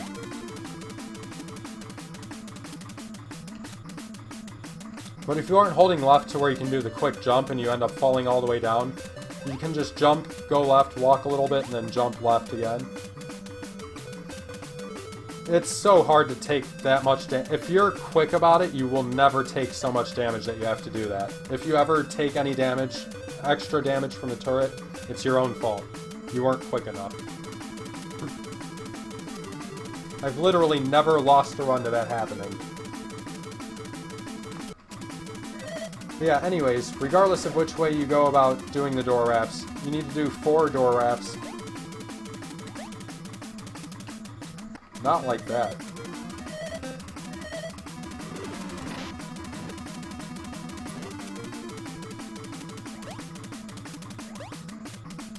But yeah, you do 4 of these things. After the 4th one, you walk down to the left, hold right, and as you're coming through here, you jump up to this platform, you crouch and then walk off the edge. You do the same thing again, crouch and walk off the edge. And then you just hold left, drop down twice, crouch, walk off the edge, pause about here. And then when you pause and unpause, just walk to the door, enter it, and walk in the lava.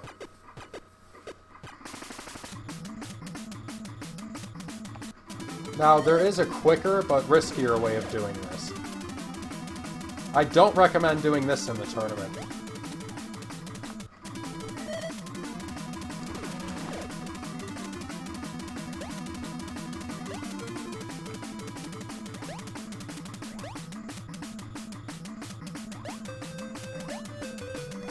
Yeah, for this method, you do the door wrap 5 times. Alright, now we have a really precise pause coming up here.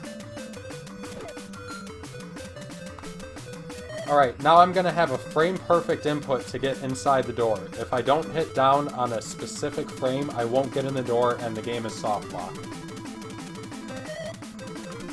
I didn't hit it on the right frame. But that's the riskier version. I don't recommend going for that at all. If you want to play it super safe, just skip both versions of this. But I would recommend going for the safer strat, because it does save a lot of time, and it's... I won't say literally free, because Dragoon does have a point. Shit does happen sometimes. But I will say it's pretty much free, dude. It's so worth going for.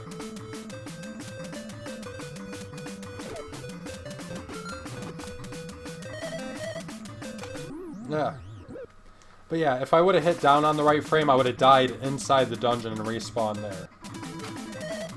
But yeah, one more time for the safe version. You do the door wrap 5 times, or 4 times, I'm sorry, 4 times for the safe version.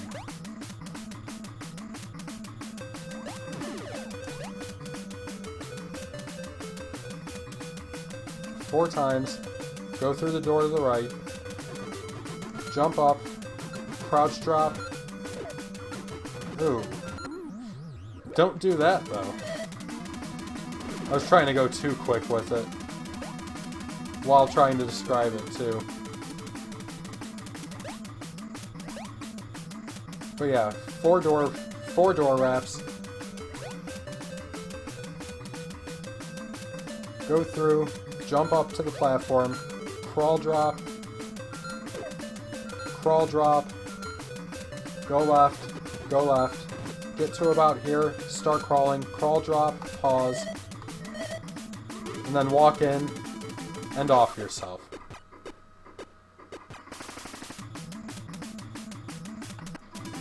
Alright, now let's assume you're just skipping all of the skips altogether. You're gonna go into this room.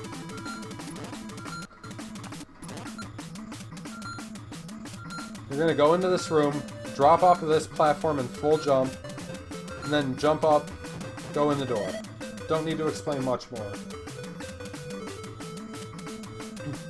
When you get into this room, you can jump up and then hover across there and then jump there as well.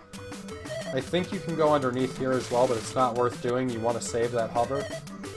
But yeah, just use a quick burst of hover to get across that and then jump across that. When you get here, this is another room where you just hold right and shoot the whole way.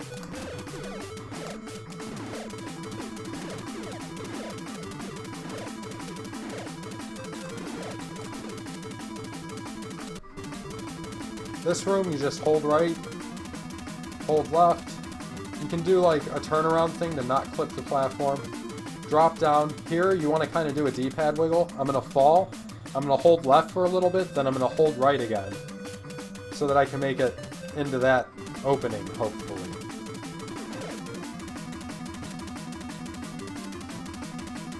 Ah, I keep messing it up.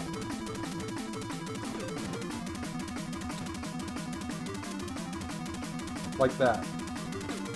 You can kill any enemies you want.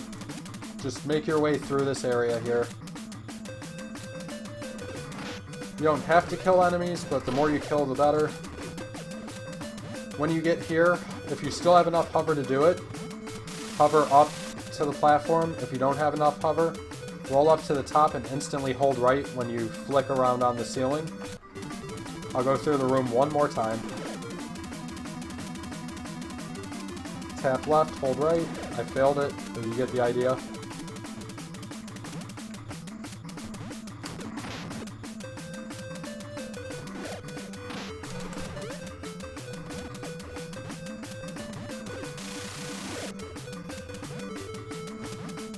And you'll make your way to the dungeon. Alright, now for the lava skips. The normal path to get to the boss of this dungeon would have you going all the way around all this.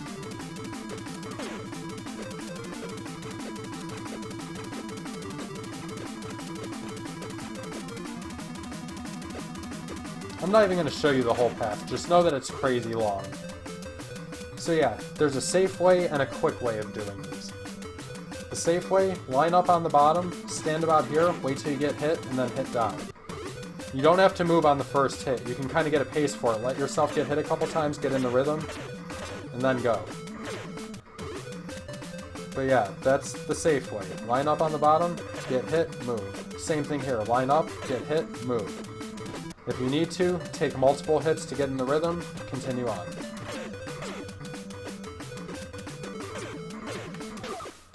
Wow, okay.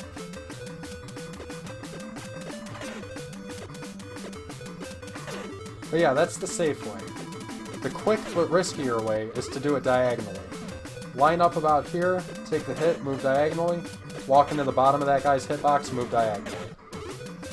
That one, I don't recommend learning this until you've got like a really good PB in this game and you're looking to save an extra couple seconds.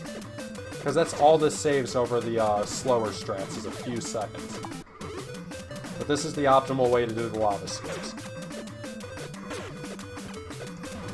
Alright, after you get past the first two, regardless of which method you use, kill this guy just to be able to make a save state here. You're going to want to line up at the top here, walk to the left, get shot, walk across there. It's like the other ones where you can take more than one hit to get a rhythm going if you want.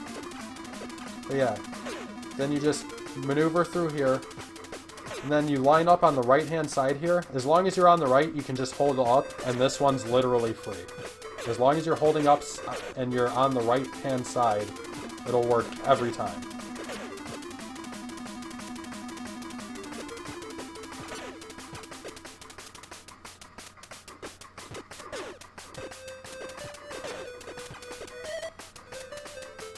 Alright, Area 7 boss.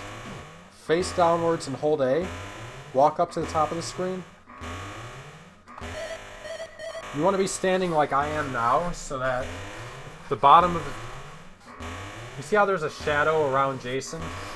See how that shadow is covering up, like, the top couple pixels of that spot on the frog's back? You want to be standing there. That way you don't you get a quicker boss kill because you're actually more directly hitting the boss. You can actually stand way at the top of the screen too. Here's the difference. If you're all the way at the top of the screen, it sounds like this, and it's slower.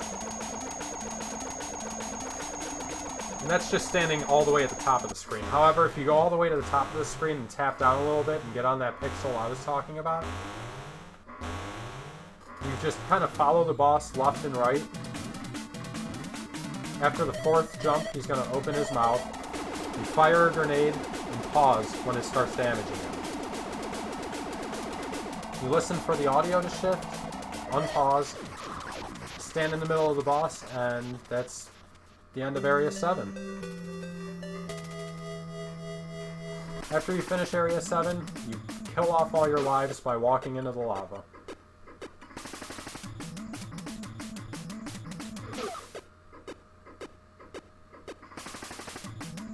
If you did both of the Area 7 skips, you'll just have to walk into the lava once. If you didn't do any of the skips, you have to walk into the lava 3 times.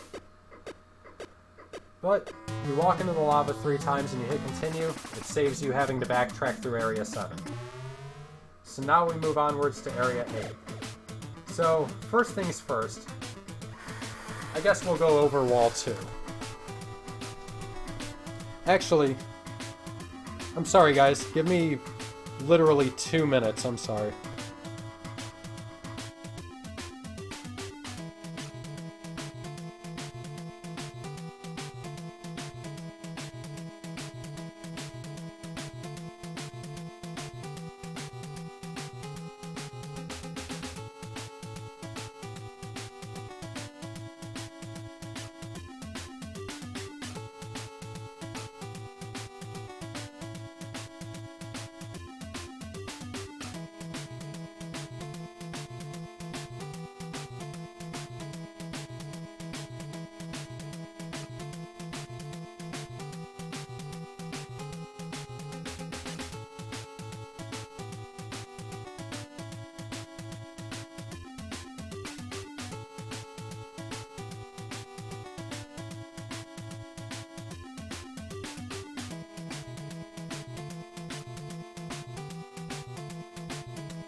Alright guys, sorry about that. Alright.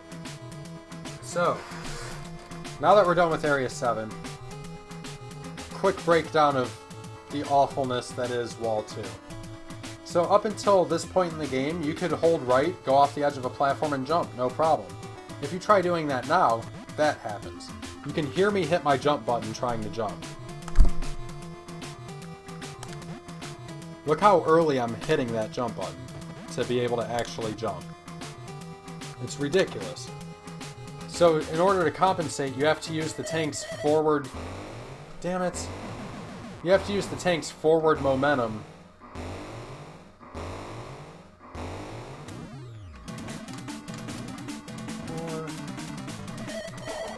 You have to use the tank's forward momentum when you release the D-pad to be able to jump.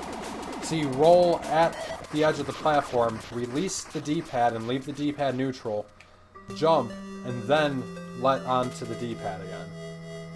That's the only way to actually be able to jump with the Wall 2 upgrade. Which might not sound like that big of a deal until you're trying to move quickly and make precision jumps in Area 8 to not die in game over and lose your run.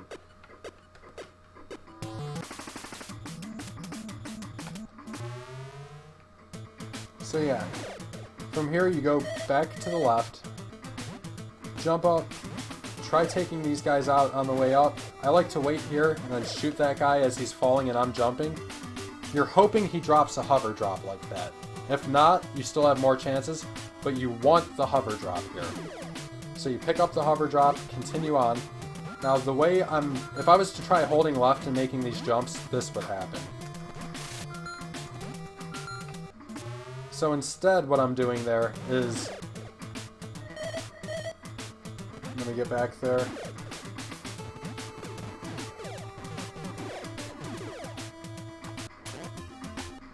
Alright, I'm holding left, I'm releasing the D-pad, and then I'm still not holding the D-pad, still not...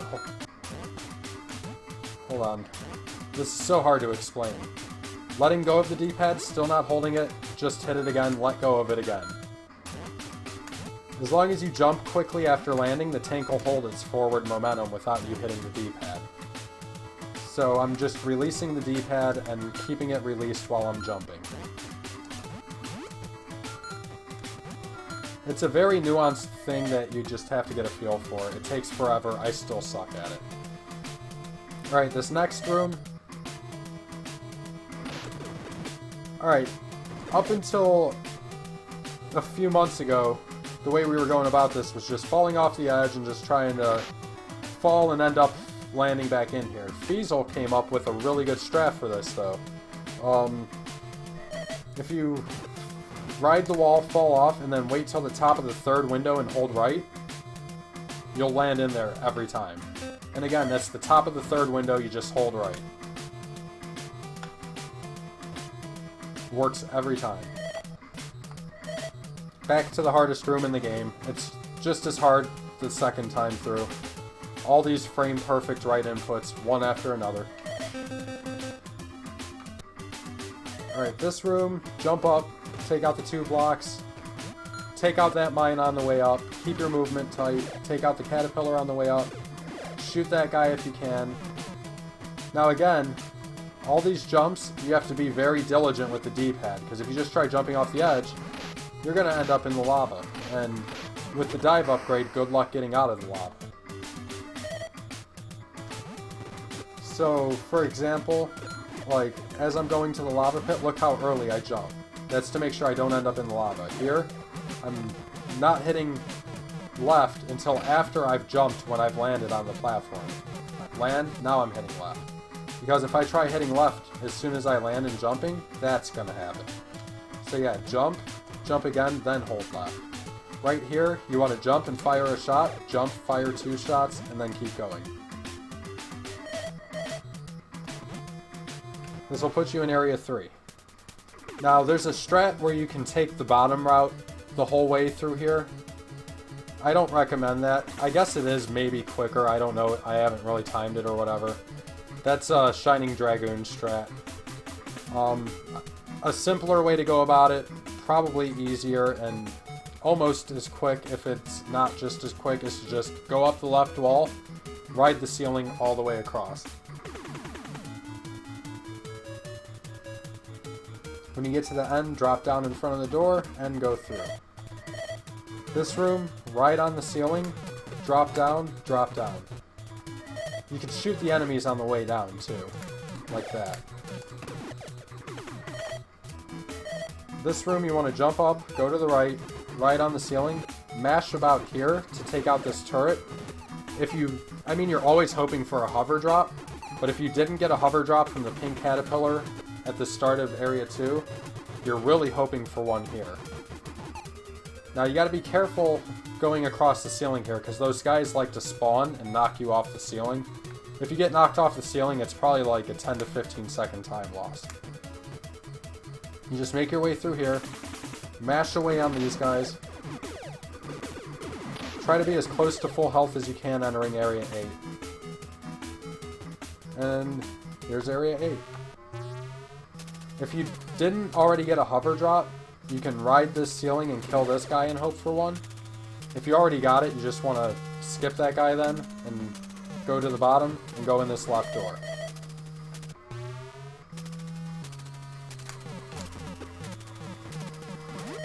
Alright, there's a couple of different ways of doing this room. One is to just roll off and then jump up. Another one, this is one I came up with, jump to the left edge and then hold right, and you end up saving a second or two by landing in here. And this one is one, I think I Love Mario came up with this one. You jump all the way across. I'm bad at this strat. You jump all the way across. Damn it, game. Seriously? I'm not good at this strat, as you guys can tell. And then you ride to the right. You jump all the way across and just hold right and you end up in there. I like my strat personally, but there's a couple different options for this.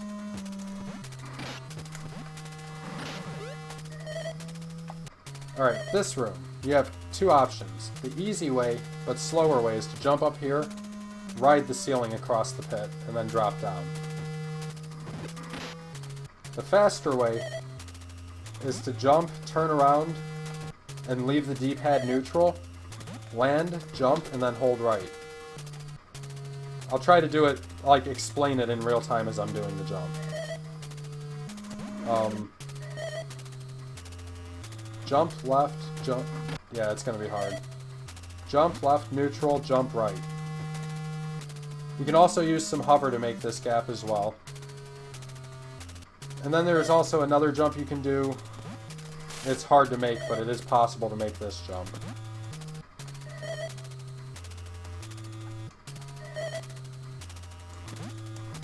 Whatever. Yeah, I recommend just doing it that way or the ceiling strat. Now when you get across this gap, you want to jump down so you don't have to deal with all the walls. Ride down this wall and then drop off the ceiling because it's faster than falling down and platforming across.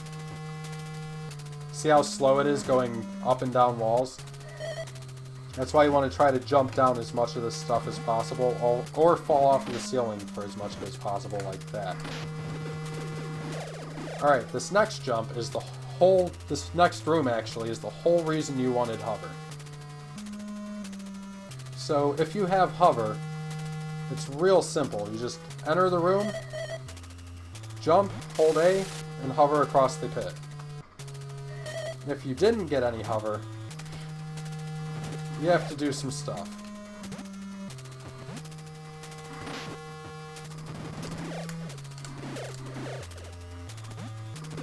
Alright. Even though I have 2 blocks of hover, I'm gonna do the jump without using my hover just to give you an idea. But it involves releasing the D-pad and leaving the D-pad neutral at a certain point, and then jumping at another point and instantly holding left again. Something like this. Fail. Fail. This is really hard to do, by the way. Like that. That's the no hover strat. But again, hopefully you aren't in that position and you get the hover drop you need so you don't have to do that. But it is possible to make the jump without hover, it's just stupid precise. If I can pull it off.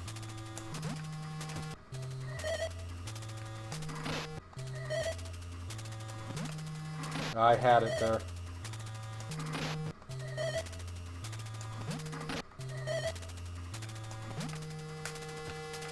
Yeah, again, this jump is really hard to make. Hopefully you're never in a position where you have to make this jump.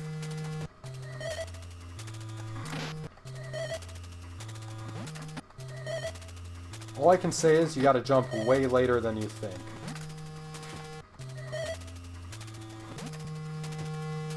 And if for some reason you fail that jump,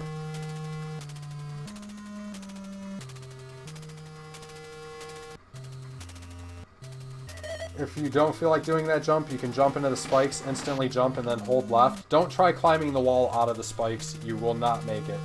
You have to jump to the left edge, then jump straight up, and then hold left.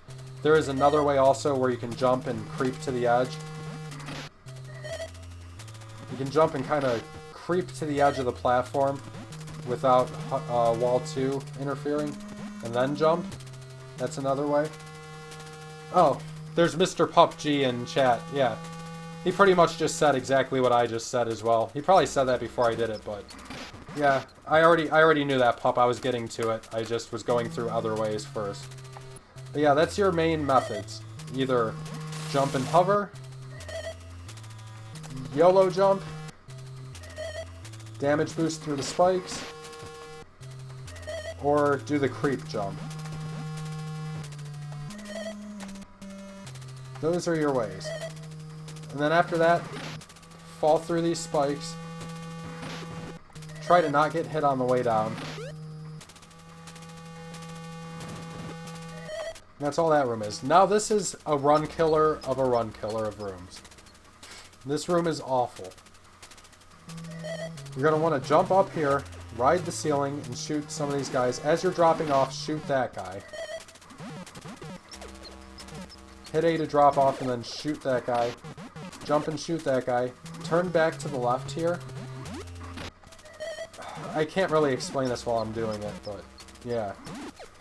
You want to turn back to the left in the air and try to... This is going to be so hard to explain. Alright, let me just go through it once without trying to explain it.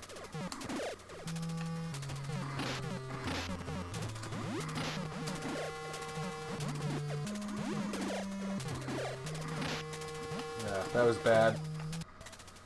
But that's pretty much the gist of it. You just want to jump and then turn around left in the air so that when you land, you don't grip the platforms and drive down into the spikes.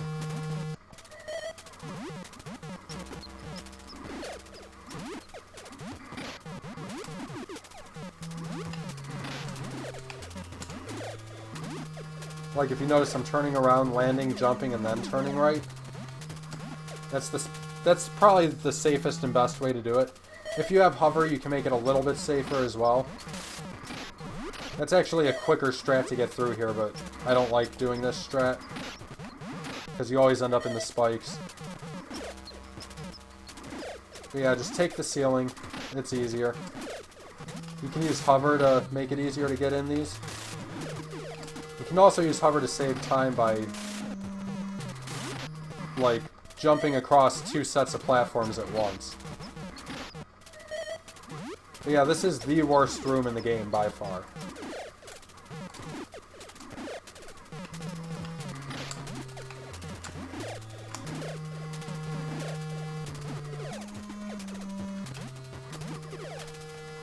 But yeah, that's the best way to go about it. Just, as you're jumping, turn away from where you want to jump to, and then jump, and then start going forward again.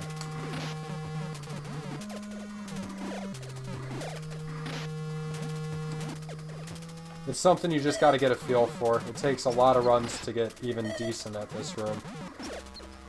I don't think anybody's actually good at this room. You just kind of hope for the best.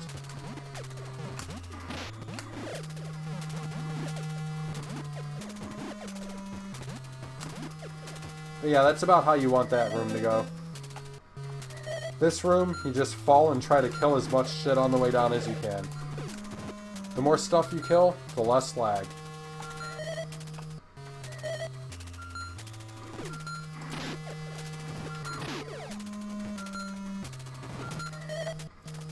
Alright, this room is another one of these just try to deal with wall 2 the best you can and maneuver through it best you can kind of rooms. There's a couple spots like right here where if you climb up the ceiling, it makes it less likely that you're going to get hit by those guys dropping bombs. You don't want to get hit by them, they do a lot of damage. Alright, this spot here you want to jump so that you don't hug the wall. If you land on the edge of the tile, you'll end up just riding off the edges instead of hugging the wall on the way down. Let's see if I can show you what I mean.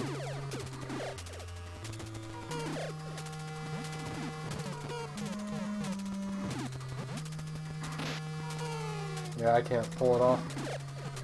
But yeah, make sure you ride the ceiling right here. Aim up so you can kill that guy and get some lag reduction. Ride the ceiling to here and then jump off. And then just continue on to the right. And again, you just gotta learn how to deal with wall 2 to be able to move optimally through here. Like that last sequence of jumps there looked really simple, but the stuff you have to do on the D-pad to make it work is kinda dumb.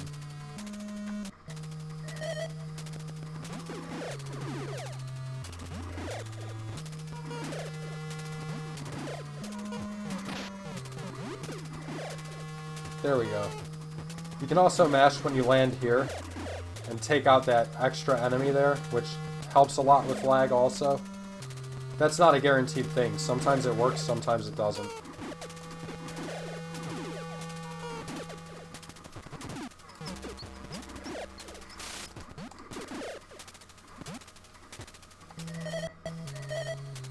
So yeah, up next we have this room. Just break blocks until you get to this point, aim up, fire, and continue up the wall.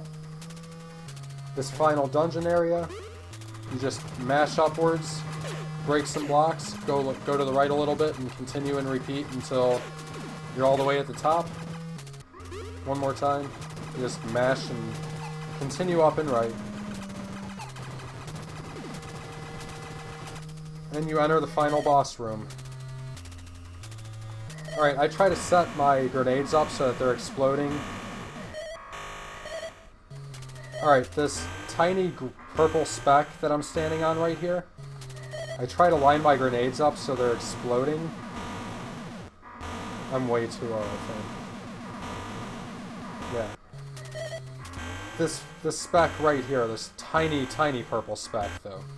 I try to spam my grenades so they're exploding on top of that. And that usually sets up my positioning pretty good for the boss. I can tell if my grenade explosion's covering his lower jaw. And then from there I just mash pause and A at the same time. Not at the same time, I like stagger them, so it's like A start, A start, A start. It's kind of more than that. I try to stagger them a certain way to account for invincibility frames, but yeah. That's all it is. You just get that positioning and mash away. Mash away at start and A until the boss is dead. And if at any point it looks like you aren't doing damage to the boss, just readjust your position on the fly.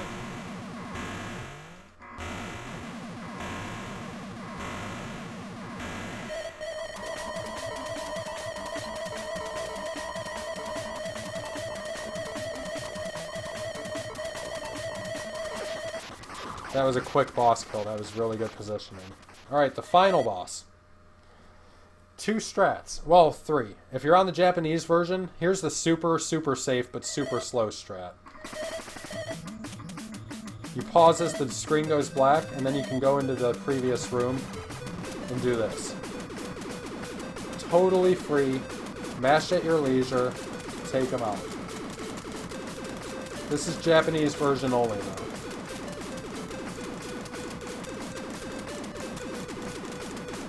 This is the slowest way to kill him, though.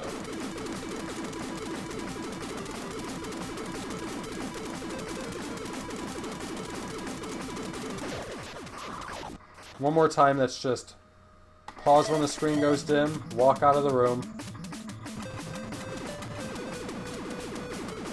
And there you go. That's the super easy scrub strat. If you use this strat in the tournament, we'll probably make fun of you. No, I'm kidding. We wouldn't do that. We're trying to encourage people here. We want all skill levels to join regardless of what strats you feel like you have to use. You pause right when the screen goes black. Right when the screen dims to load the final boss. You have an 8-frame window.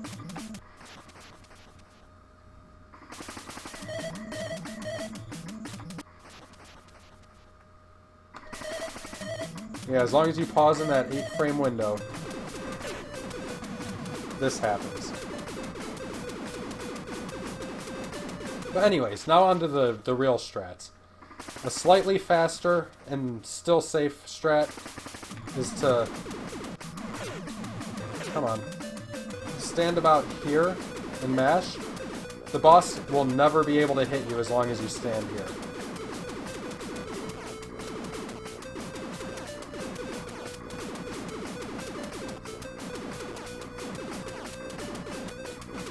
As long as you're standing in this exact spot, the boss cannot hit you. You're totally safe. Mash as fast as you want, no worries. That's still not the fastest strat, though. The fastest strat, you nail him as he's going up to the top right corner, and then you just mash your face off.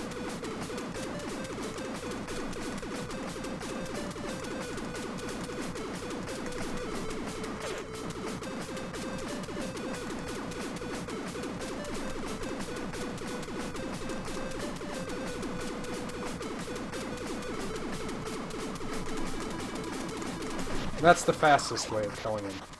However, to do that, you have to mash reasonably fast. Because if the boss comes out of its invulnerability frames at all for even a frame, you're taking damage.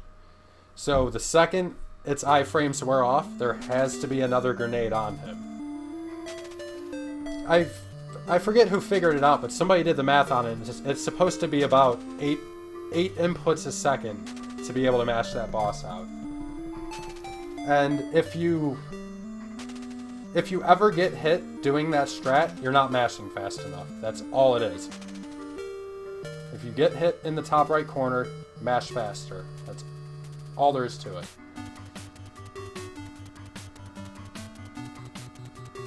But yeah, that's how you speedrun Blaster Master, guys. I figured this was going to be like an hour and a half long. It ended up being almost 4 hours long. But hopefully you guys learned something from this. Hopefully I didn't drone on too long. It's my first time doing a tutorial or anything like that, so hopefully it came out okay.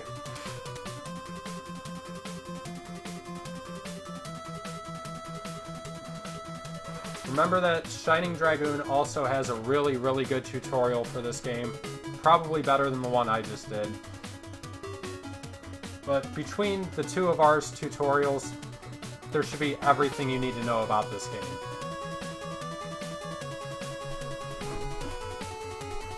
But yeah, thanks to Feasel and Mythical and Speed Gaming for having me do this tutorial for them. This was fun. It probably did me a lot of good to go through each and every room like this multiple times with save states just to get some extra practice in, really. So this was beneficial for all parties. But yeah, thanks again, guys. That's going to be my time. Thanks for watching. I will see you guys later. If you want to follow me on my channel, I hope Feasel doesn't mind me linking it in chat. You can follow me over there on my channel. Thanks again, guys. I will see you later.